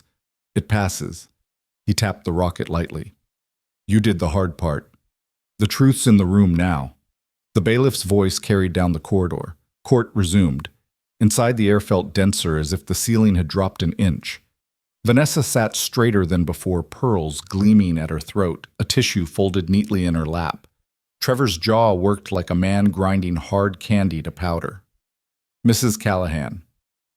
Ms. Carlisle began, voice soft as a shawl. Tell the court about your state of mind after your daughter was born. Vanessa lowered her eyes. I struggled, she said, the word trembling. I was alone. Michael was absent for years. I was trying to keep a home together with no help. I wasn't perfect, but I love my son. She dabbed the tissue at the corner of one eye. Any lapses were because I was ill, not because I'm cruel. Carlisle nodded, sympathetic. Did you ever intend to harm Noah? Never. Vanessa breathed. Daniel rose with unhurried precision. Mrs. Callahan, he said, voice neutral. You told Mr. Grant at your door that Noah was at a school life skills camp. That's what I believed at the time. Daniel slid a single page to the clerk who handed it up. A letter from Ashwood Elementary. There was no such camp scheduled in September. In fact, the school confirms Noah missed multiple days without excuse. He let the words settle, then continued. You also sent Mr. Grant curated photos over the past year, smiling clean indoors. In any of those pictures, is there a single image of Noah in your home within the past month? Vanessa's lashes fluttered. I don't recall. Do you recall the shed? Daniel asked. A muscle jumped in her cheek. The shed is for storage. Of pigs?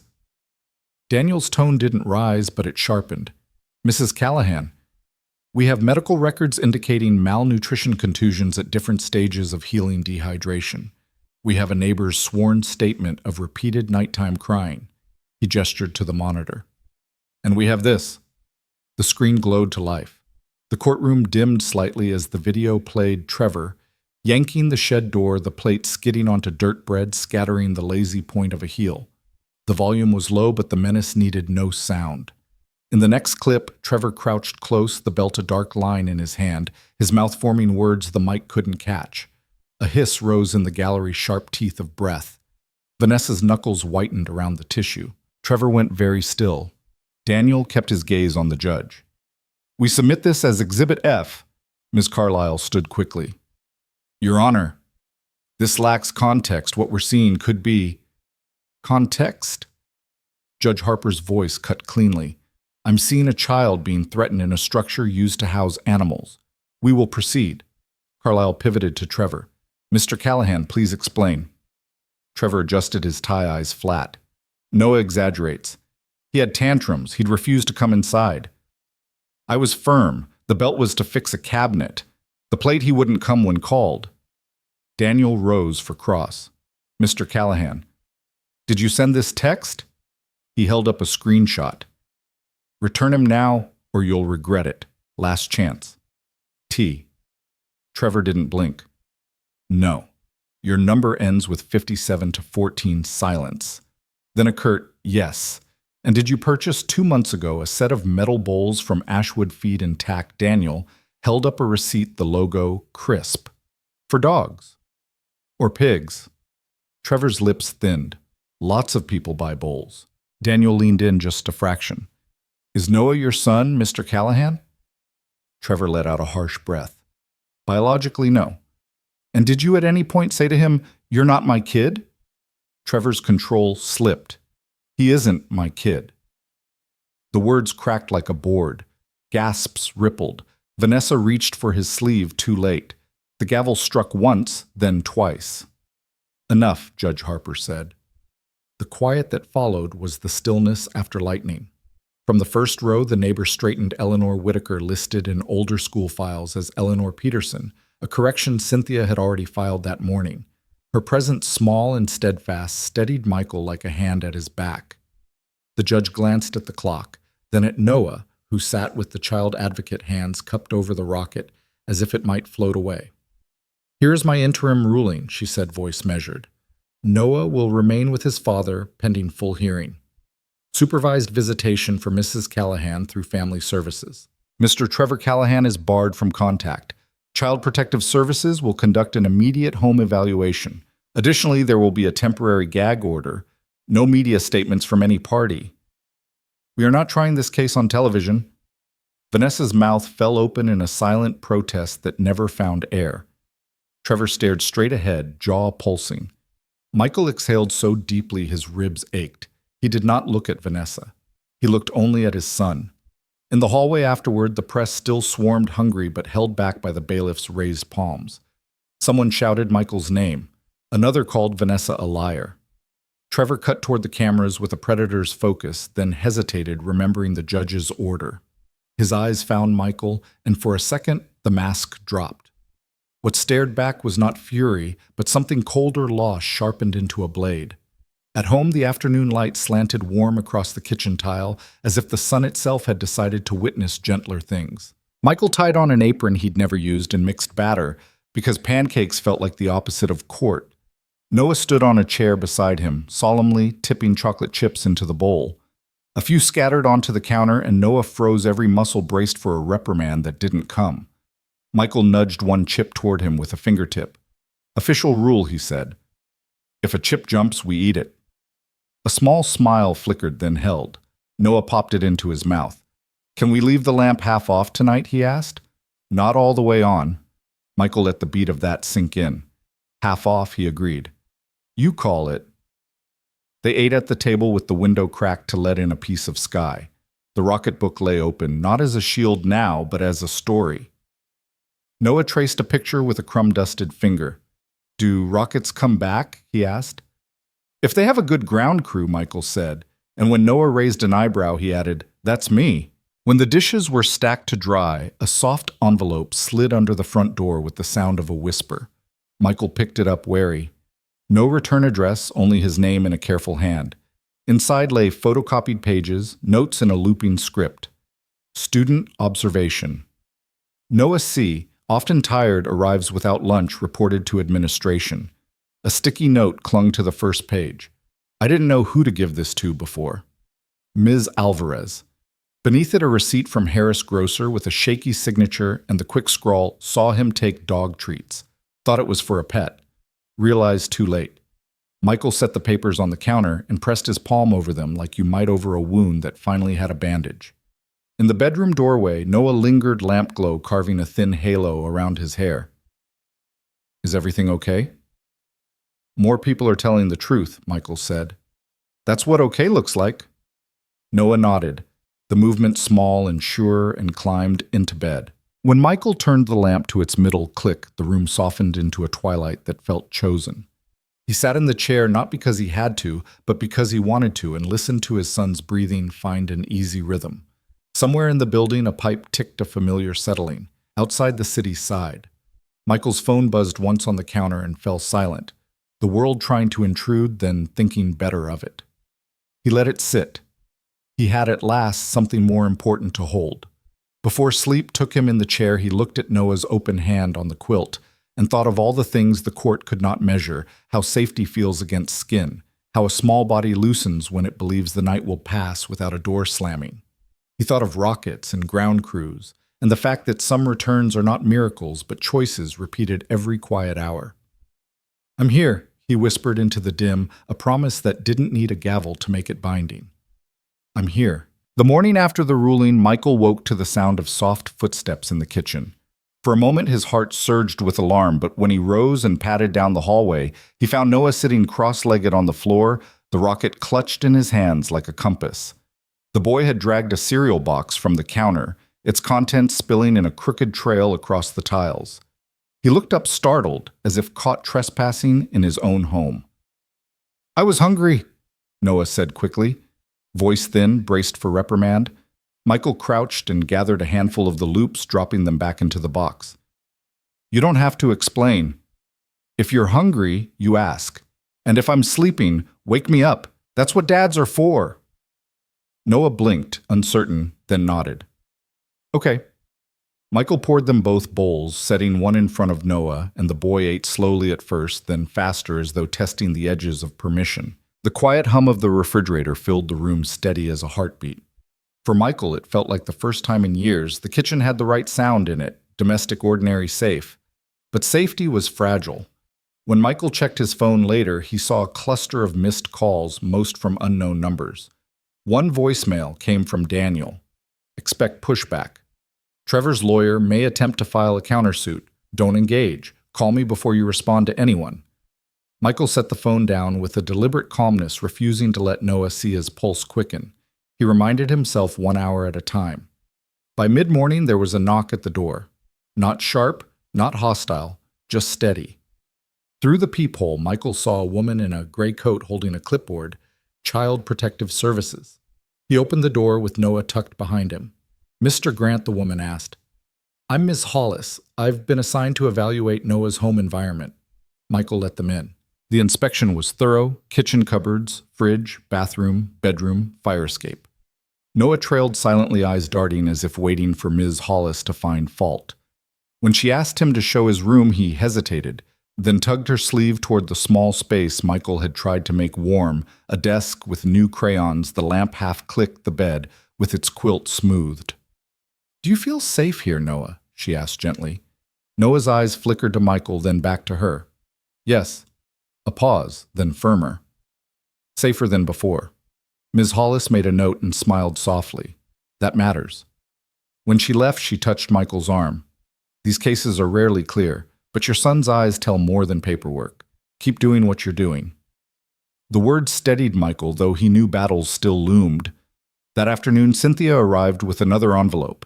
I tracked down more school records, she said, sliding the papers onto the table. Noah's teachers noted consistent fatigue, sometimes falling asleep in class. And here, letters to Vanessa about unexplained absences. She ignored them.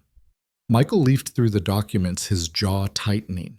Each note was a breadcrumb leading back to neglect, and each one felt like a small betrayal by a system that had missed the signs. Noah came over, peering at the pages. Those are about me. Michael folded them gently, meeting his son's gaze. They're proof the truth is catching up. In the evening, while Noah read aloud from the Rocketbook, Michael's phone buzzed again. This time the message was different, a photo of his building from across the street taken just an hour earlier. No caption, just the image. Michael's chest went cold. He stepped onto the balcony, scanning the street below, but saw only ordinary passers-by. He didn't tell Noah. Instead, he called Daniel. "They're watching us." "We expected intimidation," Daniel said, voice clipped. "Document everything." "Don't confront. We'll add it to our motion for protective measures." Michael returned inside, forcing his breathing steady. Noah had fallen asleep against the couch, the book slipping from his lap. Michael lifted him carefully, carrying him to bed. The boy murmured something in sleep, a single word, "home." Michael sat beside him until the rhythm of his son's breathing evened out. Only then did he let himself feel the weight pressing against his ribs, the knowledge that though the court had granted a reprieve, Vanessa and Trevor were not finished. Their silence was not surrender. The next morning, as autumn light spilled through the blinds, Michael resolved something quietly within himself. He could not shield Noah from every shadow, but he could stand between him and the dark each time it tried to cross the threshold. He had been absent once. That absence had cost too much. Now every choice mattered. When Noah padded into the kitchen, rubbing his eyes, Michael was already making pancakes again. "Special rule still stands," he said, sliding a stray chip toward him. This time Noah didn't hesitate. He smiled wide and unguarded and ate it. The sound of that small laugh, half joy, half relief, was worth more than any ruling, any paper, any evidence. It was the sound of a boy beginning to believe in safety.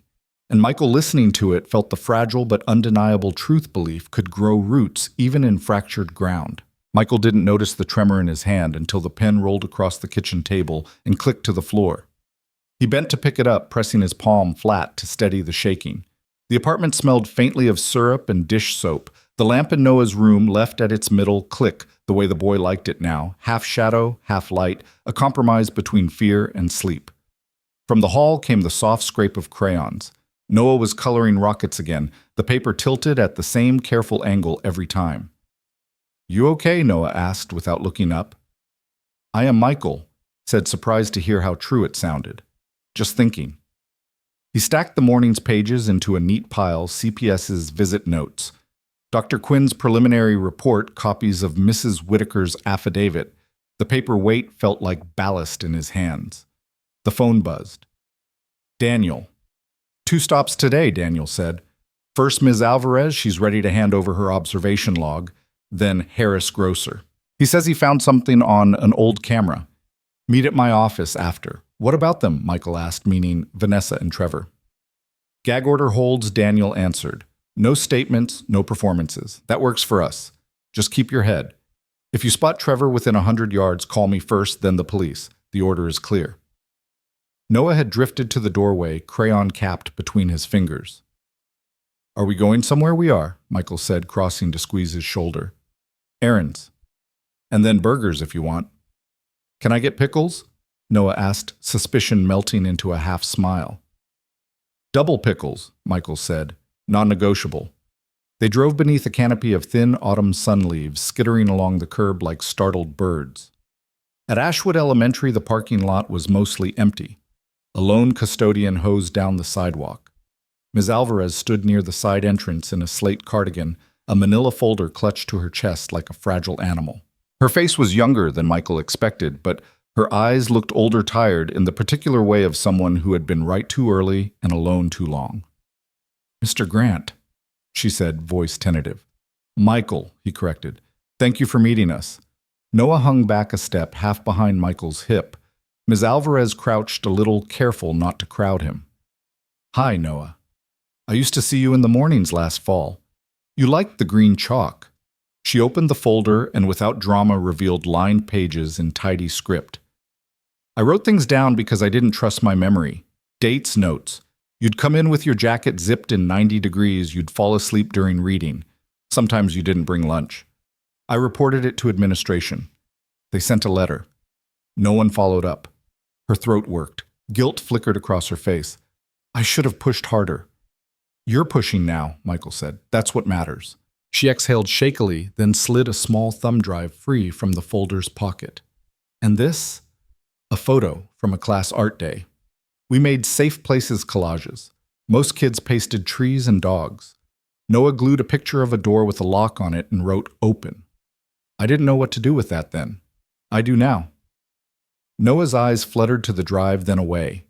He didn't speak, but when Ms. Alvarez stood, he gave a quick nod as if to say he remembered the green chalk too. Harris Grocer sat on the corner a few blocks from Vanessa's street, its bell jangling with every entry, the air inside thick with coffee and bleach.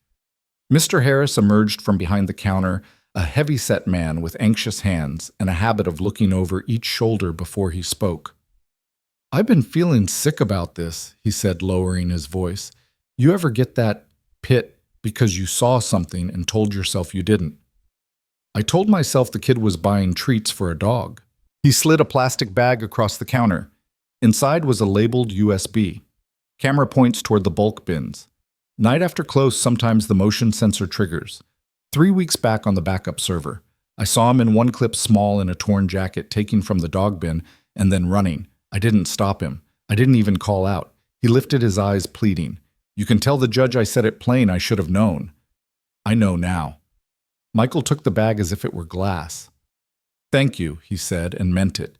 Shame could either rot or turn into witness. Today it had turned. On the sidewalk, Noah kicked at a leaf, then glanced up. Will the judge be mad at them? I don't know, Michael said honestly. But the judge will listen. And at me, for saying what I said, Michael crouched so they were eye to eye. You told the truth. No judge is mad at the truth. Noah nodded, and this time the movement wasn't tentative. It had weight, at Dr. Quinn's office. The lobby smelled like oranges and new carpet. A mobile hung from the ceiling, a galaxy of paper planets turning in a slow draft. Dr. Quinn waved them in her smile, soft. Today she told Noah, I want to show you a thing I do sometimes when my head is full. I write to myself or to someone I trust, and I don't worry about spelling or neatness. I just get the feelings out. After I'm done, I can decide what the paper is for keeping tearing up, giving to someone who needs to understand. Noah weighed that, then took the pencil she offered. He wrote hunched over his hand, moving in hesitant bursts, jaw set in quiet concentration. Michael stared at the same corner of the carpet the entire time, as if the pattern could anchor him. When Noah finished, he folded the page twice and handed it to Dr. Quinn. You can keep it, he said, but maybe give it to the judge later. If you want me to, she said, voice thickening. Only then did she glance at Michael. Only then did he see the sheen in her eyes. Walking back to the car, the day had turned brighter, the light thinner and almost kind. Then a black SUV idled at the far curb windows, tinted too dark. Noah's hand tightened in Michael's before Michael even registered why. The SUV rolled forward one car length, then another, a shadow tracking. Michael memorized the plate without looking like he was looking. He unlocked the car with his thumb, opened the passenger door. In, he said softly, seatbelt. The SUV crawled past and turned at the corner.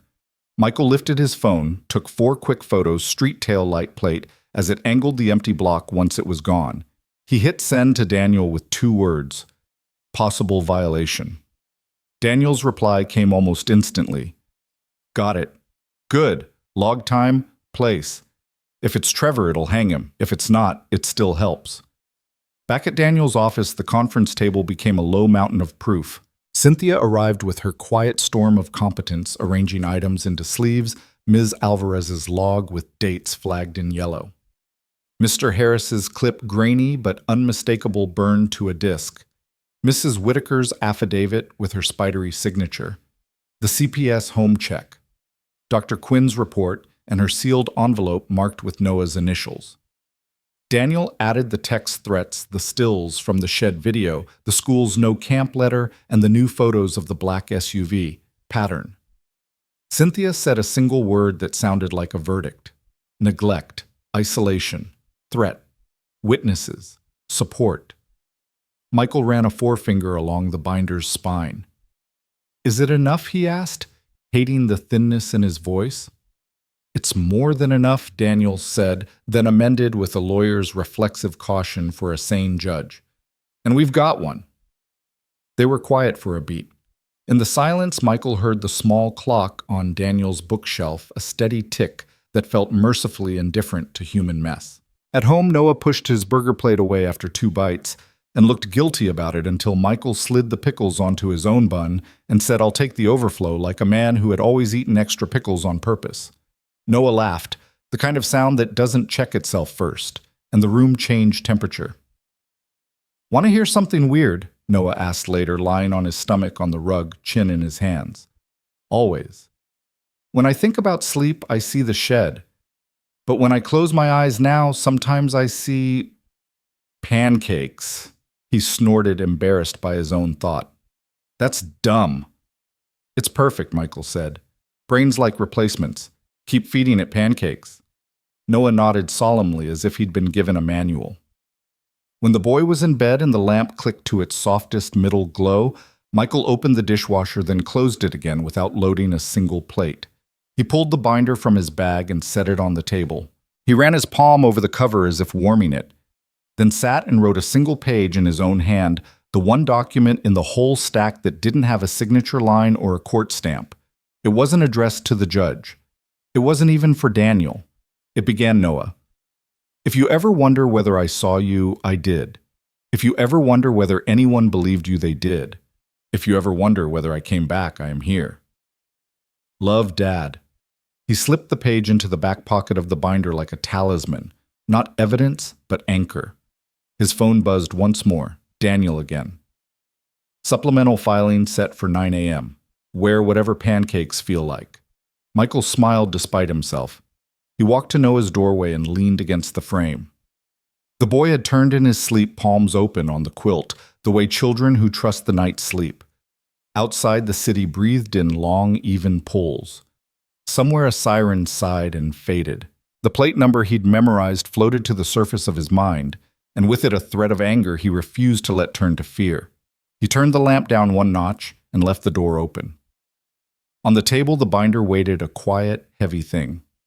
In the chair beside the bed, Michael settled in and let his eyes close only when Noah's breathing had settled into its easy tide. The pen that had rolled earlier lay exactly where he'd set it steady now, as if even small instruments could learn not to shake.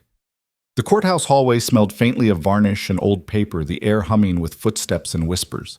Michael held the binder like it was both shield and weight, the leather edge digging into his palm. Beside him, Daniel checked his watch, his expression unreadable except for the faint twitch of his jaw. Cynthia carried her laptop and a neat portfolio, her movements brisk, but her eyes alert, scanning the hall the way a soldier scans a field. Noah sat in the chair just outside the courtroom, swinging his legs nervously. His sneakers brushed against the wooden bench. He looked small against the long-paneled wall, yet the boy's posture had something new in it, an attempt to sit tall even as fear lingered in his eyes. Michael crouched, touched his son's shoulder. "You don't have to say anything unless you want to," he said softly. Noah nodded, lips pressed tight. "Will they be in there?" "They will," Michael admitted. "But remember, we have people with us now. You're not alone." The heavy doors creaked open. A bailiff called the case. Everyone filed in, shoes clicking against marble, a rhythm that matched Michael's heart. Vanessa sat at the opposite table, Trevor beside her, both in dark suits that looked borrowed from respectability. Trevor smirked, his gaze flicking toward Michael like a taunt. Vanessa's hands were folded too tightly, the knuckles white, but when she raised her eyes, they were sharp, practiced. The judge entered, a woman with silver hair pulled into a knot, her robe neat, her gaze sharper than any lawyer's. She tapped the gavel once, the sound ringing through the chamber like iron against stone. "Case number 14B," the clerk read. "Custody hearing for minor Noah Grant." Michael's throat tightened at the sound of his son's name. He fixed his eyes on the judge on the raised bench that seemed impossibly high, as if judgment itself looked down from a mountain. Daniel rose first, calm but forceful, outlining their position. He spoke of neglect, of threats, of documented fear. He held up the binder, turning each section into narrative teacher's notes. The grocer's video, CPS findings, the threats. Each piece landed like a nail hammered clean into wood. Trevor's lawyer objected at every turn, his voice oily, his tone practiced. Speculation. Irrelevant. Hearsay. but the judge's eyes barely shifted from the evidence Daniel presented. Then Vanessa took the stand. She smoothed her skirt, lifted her chin, and painted herself as the misunderstood mother. Her voice trembled with just enough practiced vulnerability. I only wanted him to be strong. We live in a hard world. Discipline is not cruelty. It's love in a harder shape. Michael's jaw tightened, but he stayed seated, nails digging crescents into his palm. Daniel rose. Ms. Grant, are you aware your son was found locked in a shed at night? Her lips parted, but her lawyer leaned forward, whispering quickly. She faltered. That was Trevor's idea, not mine. I didn't know until later. The courtroom shifted. A low murmur rose and stilled with the judge's gavel, and the text messages Daniel pressed, projecting them onto the screen: Trevor's threats, Vanessa's complicit responses. Her face blanched under the cold light of her own words. Trevor was called next. He strode like a man immune, sat like a man unbroken. His answers were sharp, arrogant, clipped with disdain. When asked about the shed, he smirked. Kids exaggerate. You can't take every bedtime story as gospel. Michael felt the air leave the room, fury burning in his throat. He caught Noah's wide eyes and forced himself still. Then Daniel played the grocery footage. The grainy image of Noah, small jacket torn, scooping food from the dog bin, flickered across the courtroom screen. A silence fell heavy and suffocating. In that silence, the sound of Noah's tiny shoes tapping the floor that night seemed almost audible. Trevor shifted, but his smirk cracked. Vanessa's hands flew to her mouth. The judge leaned forward, her expression unreadable, but her gaze lingered longer than before. Michael's turn came last. He took the stand, palms damp, heart hammering. He told the truth, not dramatized, not softened. He spoke of nights waiting outside a locked door, of his son's fear, of the pages Noah had written in Dr. Quinn's office. When he reached into the binder and withdrew that folded page, the one not for evidence but for anchor, he hesitated. It wasn't meant for court. It was meant for Noah. But Daniel gave a small nod. Michael unfolded it, voice steady. This is not for the record. It is for my son. But I want the court to hear it. He read the words, each syllable trembling but clear. If you ever wonder whether I saw you, I did. If you ever wonder whether anyone believed you, they did. If you ever wonder whether I came back, I am here. The silence afterward was no longer suffocating. It was reverent. Noah, sitting by Cynthia, lowered his head, shoulders shaking. The boy didn't cry often in public. This time he did, but they were not tears of fear. They were release.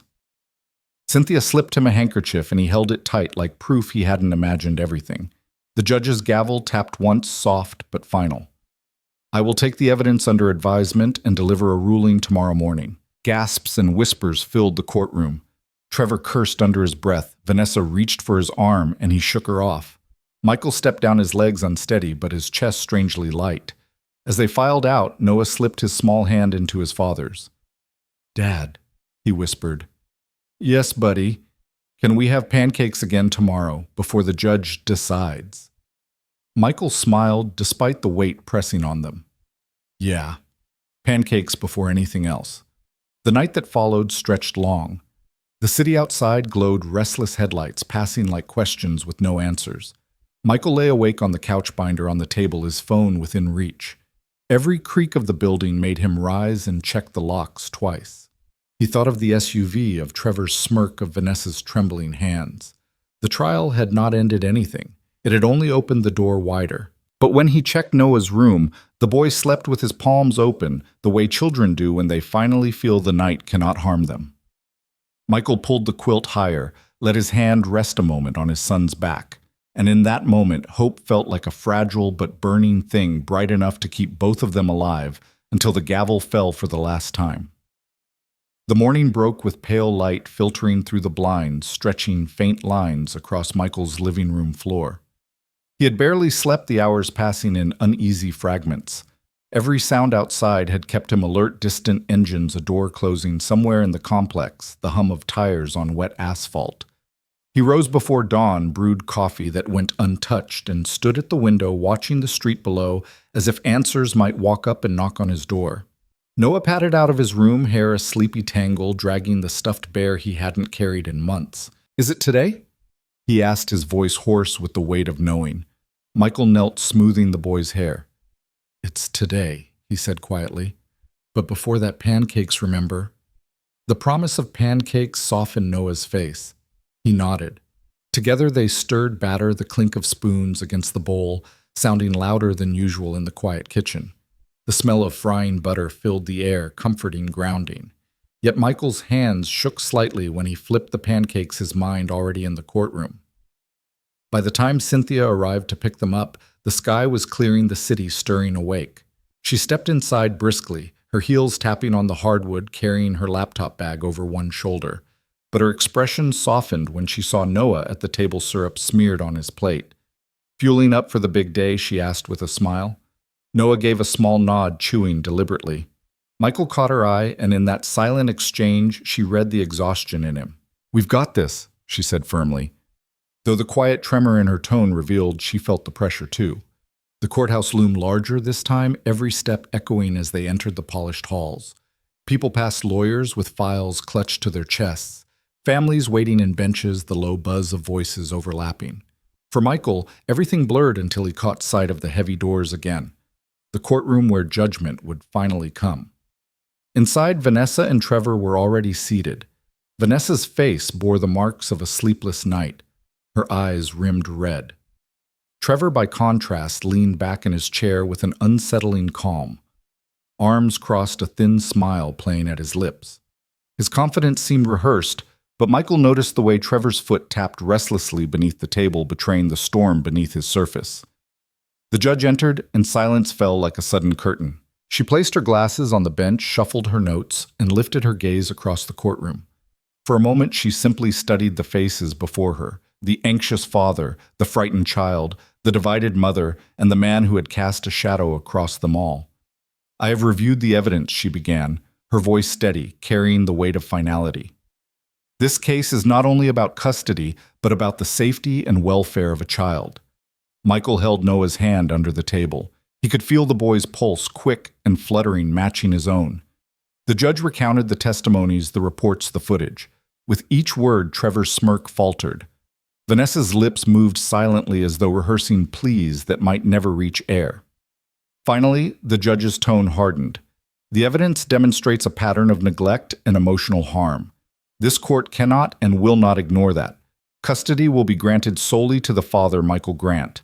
Supervised visitation may be petitioned by the mother at a later date, contingent upon her demonstrated separation from Mr. Trevor Cole." A collective gasp swept through the room. Michael's knees nearly buckled with relief. Noah gripped his hand tighter, whispering, "We did it, Dad." Trevor slammed his fist against the table, the sharp crack drawing startled glances. "This is a joke," he barked, rising from his seat. "You can't take him from us." "Sit down, Mr. Cole," the judge ordered, her voice sharp as steel. "One more outburst, and I will hold you in contempt." For the first time, Trevor hesitated. His chest rose and fell rapidly. Fury etched across his face, but he sank back into his chair, glaring at Michael with venom. The gavel struck. Court is adjourned. Michael barely remembered rising, barely registered the congratulatory murmurs from strangers. What he remembered was Noah throwing his arms around his waist, pressing his face into his shirt, whispering, "We're going home." Outside the courthouse, the air felt lighter, the sun brighter. Cynthia touched Michael's arm. "It's over," she said softly. But Michael shook his head, glancing over his shoulder. Trevor was emerging from the courthouse steps, Vanessa trailing behind him.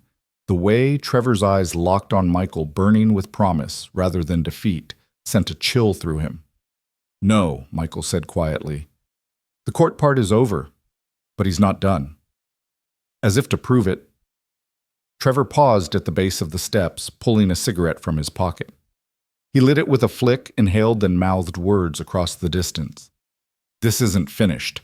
Michael pulled Noah closer, hand firm on his son's shoulder. Cynthia noticed too, her brow tightening. "We'll make sure he's kept away," she said, but even her voice lacked certainty. That night back home, Michael tried to make the evening feel normal. They cooked dinner, put on a movie Noah liked, laughed at the parts they always laughed at. Yet the shadow of Trevor's gaze lingered. When he tucked Noah into bed, the boy clutched his bear tighter. "He can't come here, right?" Noah asked, his voice small. No, Michael said firmly, stroking his son's hair. He can't. The judge made sure of that. But long after Noah drifted to sleep, Michael sat in the darkened living room staring at the window. The quiet outside seemed too quiet. The hum of traffic too distant. Every shadow stretched longer than it should. He thought of Trevor's smirk, the way he'd slammed his hand, the unspoken threat in his silence. Michael closed his eyes, letting the weight of the day press against him. Relief and dread braided together in his chest, impossible to untangle. He whispered to the night to himself as much as to the sleeping child down the hall. We're safe. We have to be safe. Still, he couldn't shake the feeling that something waited just beyond the streetlights, biding its time, ready to test those words. Night settled heavy over the city, yet Michael couldn't find rest. Every creak in the walls, every gust of wind against the window pane pulled his thoughts back to Trevor. The man's glare on the courthouse steps had seared itself into his mind like a warning he couldn't shake. He had won the legal battle, but the war of nerves had only just begun. In the quiet of the living room, Michael sat with the lamp casting a pale circle of light. Papers were scattered on the table, official custody documents. Cynthia's notes and a list of emergency numbers she had insisted he keep nearby. His coffee sat untouched, cooling. The ticking clock on the wall seemed to grow louder with every passing second, amplifying the weight of his thoughts. From down the hall came the faint sound of Noah's breathing, steady and reassuring. Michael rose and peeked into the boy's room. Noah was curled on his sidearms, wrapped tight around his stuffed bear.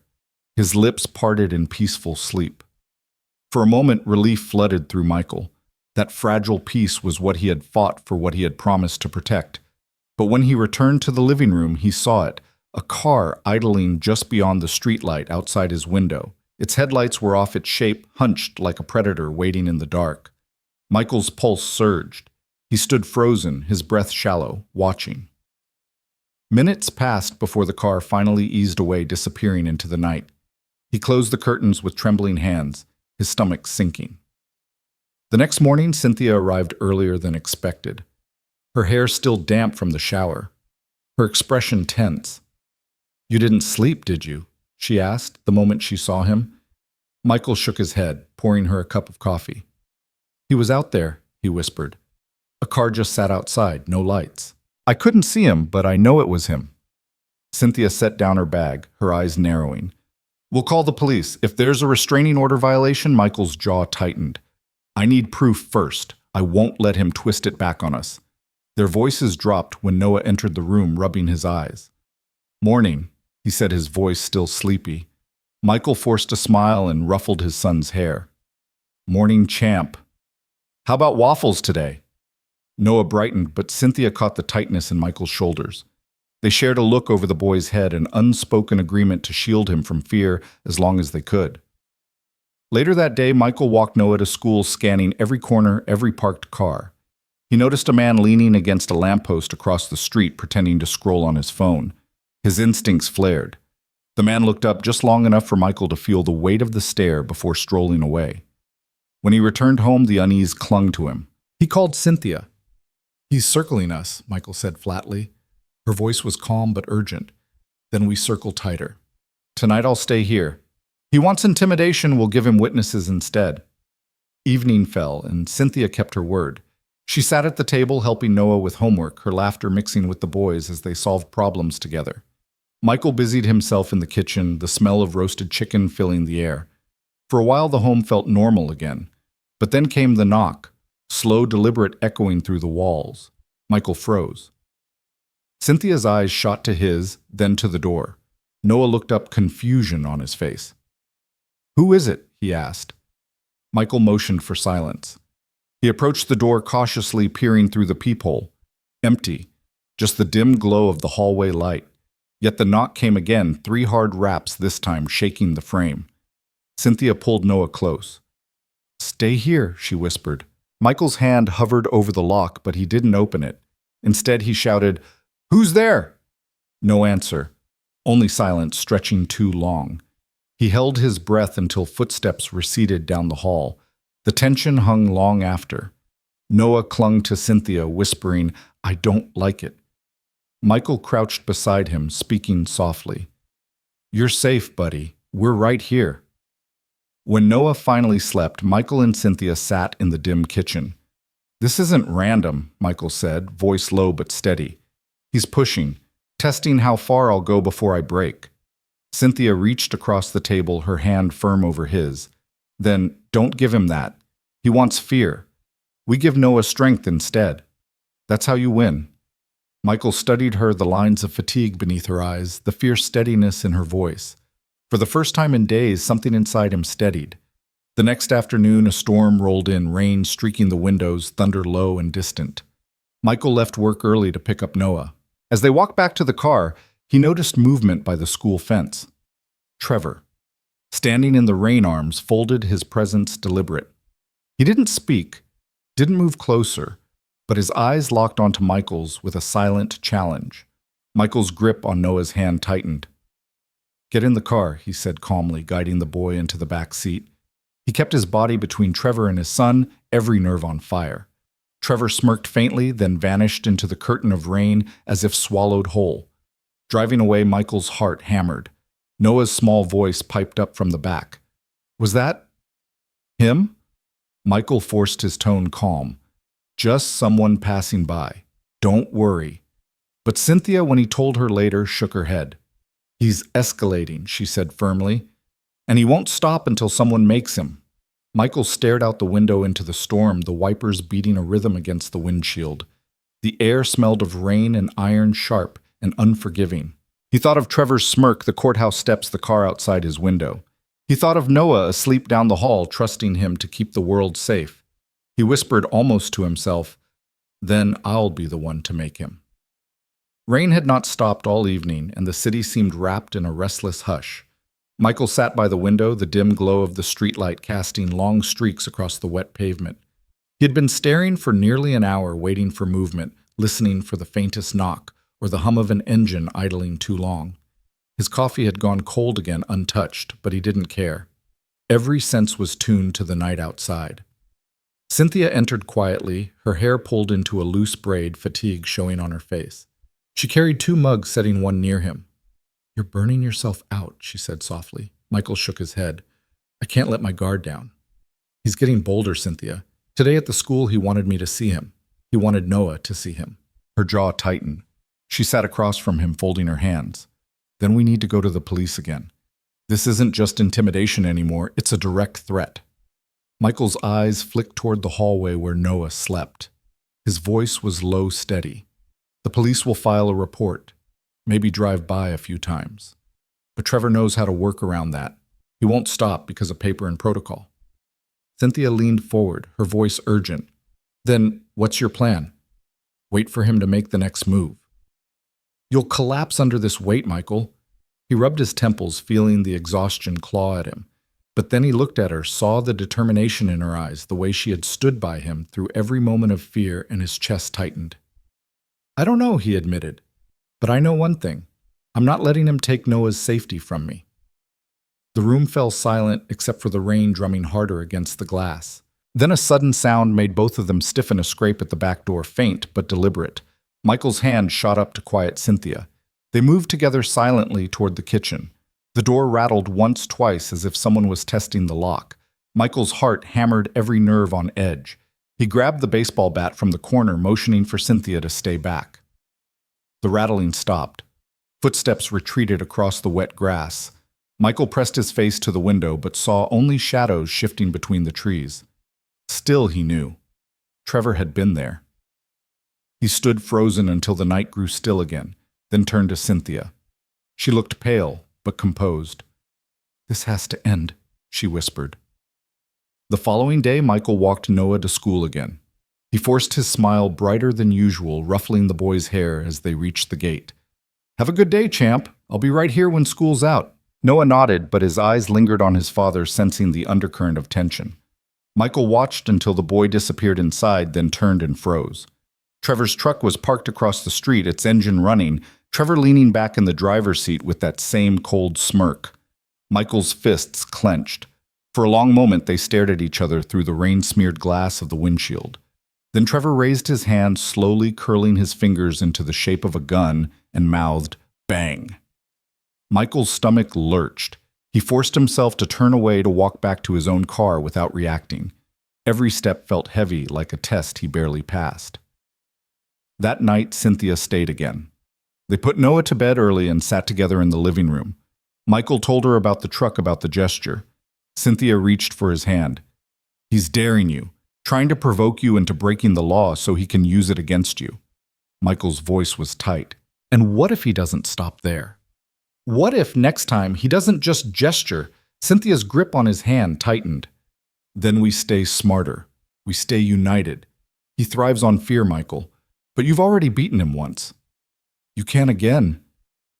The words settled in him like an anchor. For a brief moment, her presence steadied the storm inside. He looked at her, at the way the lamplight softened her features, and felt an ache he hadn't allowed himself in years. She had been his shield as much as his ally. Hours later, when the house was quiet, Michael drifted into restless sleep. Dreams twisted with shadows and echoes of Trevor's smirk. He awoke to a sound this time inside. A floorboard creaked down the hall. Michael's body jolted upright. He grabbed the bat again, his pulse roaring in his ears. Cynthia stirred eyes wide with alarm. "What is it?" "Stay here," Michael whispered, his voice edged with steel. He crept into the hallway, each step deliberate. The house was silent except for the faint hum of the refrigerator. He reached Noah's door and pushed it open. The boy was still asleep, safe, his small chest rising and falling steadily. Relief crashed over him until he noticed the window cracked open. The curtains fluttered with the night breeze, damp from the rain. Michael's throat tightened. Someone had been here, inside. He shut the window, quickly checking the lock twice. Then he lingered at Noah's bedside, brushing a strand of hair from the boy's forehead. His chest ached with love and terror in equal measure. Back in the bedroom, Cynthia's eyes searched his face. He shook his head but whispered, "He was here." Her hand flew to her mouth. For a long time, neither spoke. The only sound was the storm fading into a fragile silence. Michael finally sat at the edge of the bed, gripping the bat until his knuckles whitened. He whispered into the dark, more to himself than to her, "If he wants a war, then he's chosen the wrong man." The morning broke gray and silent, the kind of sky that felt like it was holding its breath. Michael had not slept. He sat at the kitchen table, the bat leaning against his chair, eyes bloodshot from hours of staring at shadows. Every creak in the house still echoed in his bones. Across from him, Cynthia poured coffee with unsteady hands. "You can't live like this," she whispered, sliding the cup toward him. "No one can." Michael's fingers wrapped around the mug, but he didn't drink. His voice came out hoarse. He was in Noah's room, inches away from him. "That changes everything." Cynthia swallowed hard. Her eyes brimmed with something between fury and fear. "Then we stop reacting. We take control. Michael, if Trevor can walk inside this house, then he's already crossed the line. You have to fight back, but smart, not reckless." The kitchen fell into silence again until the sound of small footsteps entered. Noah rubbed his eyes, still half asleep. "Dad," he mumbled. "Why are you still dressed?" Michael forced a smile, kneeling beside him. "Couldn't sleep, buddy, but don't worry. I'm right here." He hugged his son tightly, breathing in the warmth and innocence that grounded him. "Always." At school, drop-off. Michael scanned every corner, his nerves thrumming like wires pulled too tight. Trevor's truck wasn't there this time. Still, Michael's gut told him absence was just another game silence before the strike. Later that afternoon, Michael drove out past the edge of town. He had made a call that morning, one he had resisted for weeks. A friend he hadn't spoken to since before everything fell apart. The meeting spot was an old mechanic's yard shut down years ago. Rusted cars sat scattered like skeletons. A tall man waited by the gate, his broad frame unmistakable even after all these years. Daniel Reyes. They had served together once, back when Michael still wore the uniform with pride. Daniel's sharp eyes softened as he took in Michael's weary face. "Damn, Mike," Daniel said, shaking his head. "You look like you've been through hell." Michael gave a bitter laugh. "Feels like I never left." They clasped hands, the grip strong and familiar. No words could erase the years, but the weight of shared history bridged the silence. Over the hood of Michael's car, he laid it all out. Trevor's stalking the school parking lot, the open window. Every detail poured out until his voice cracked under the strain. Daniel listened without interruption, his jaw tightening more with each word. Finally, he spoke. You should have called me the first time he showed up. Men like Trevor don't stop. They escalate until someone's broken. Michael's shoulders sagged. I didn't want to drag you back into this. Didn't want Noah around that kind of violence. Daniel's eyes burned steady. Protecting your son isn't violence, Mike. It's survival. You've been waiting for the system to work. But some men only understand one language. The words settled like lead. Michael knew Daniel was right, and yet a part of him recoiled. If I fight him his way, what does that make me? Daniel leaned closer, his voice hard but not unkind. It makes you a father who refuses to let his son grow up with fear. There's a difference. By the time Michael drove home, rain had begun again, washing the streets in silver streams. Cynthia was waiting on the porch, worry etched deep on her face. She didn't ask where he'd gone, only studied him as if reading the shift in his eyes. You found someone, she said softly. Michael hesitated, then nodded. An old friend. He's going to help me. For the first time in days, Cynthia exhaled her hand, brushing his arm. Good. Because I can't keep watching you fight this alone. That night, Michael tucked Noah in with a steadier voice than he'd felt in weeks. He lingered at the bedside longer than usual, watching his son's breathing slow into dreams. A fierce resolve rooted in him. Trevor had already crossed the line. There was no going back. Hours passed. Midnight bled into 1. Then headlights swept across the window. An engine cut off in the driveway. Michael's pulse spiked. He rose silently, motioning Cynthia to stay put. Through the curtain, he saw it Trevor's truck, parked bold as ever, but this time the driver's seat was empty. Michael's breath hitched. He grabbed the bat and stepped into the hall, every sense alert. The house was too quiet. He moved toward Noah's room, the floor creaking under his weight. He pushed the door open. Noah slept peacefully. Then he saw it. A folded note on the windowsill. His hands trembled as he unfolded it, scrawled in jagged handwriting. Next time, I won't just watch him sleep. Michael's chest constricted, his vision blurring with rage. He crushed the note in his fist, every muscle in his body screaming for action. He stormed back to the kitchen, Cynthia meeting him halfway, her eyes wide at the sight of the paper. Michael! Her voice broke. He was inside again. Michael nodded, his voice like stone. This ends tonight. Cynthia touched his arm, fear and love warring in her expression. Don't lose yourself in this. Please, do what you must, but don't let him take who you are. Michael looked at her, really looked, and saw not just her fear but her faith. He bent, kissed her forehead softly, and whispered, For Noah, I'll never lose myself. The storm outside swelled thunder rolling through the night as Michael stood in the doorway, the bat still gripped in his hand. Trevor had drawn the battle line. Michael would step over it, not with blind rage, but with a father's unbreakable will.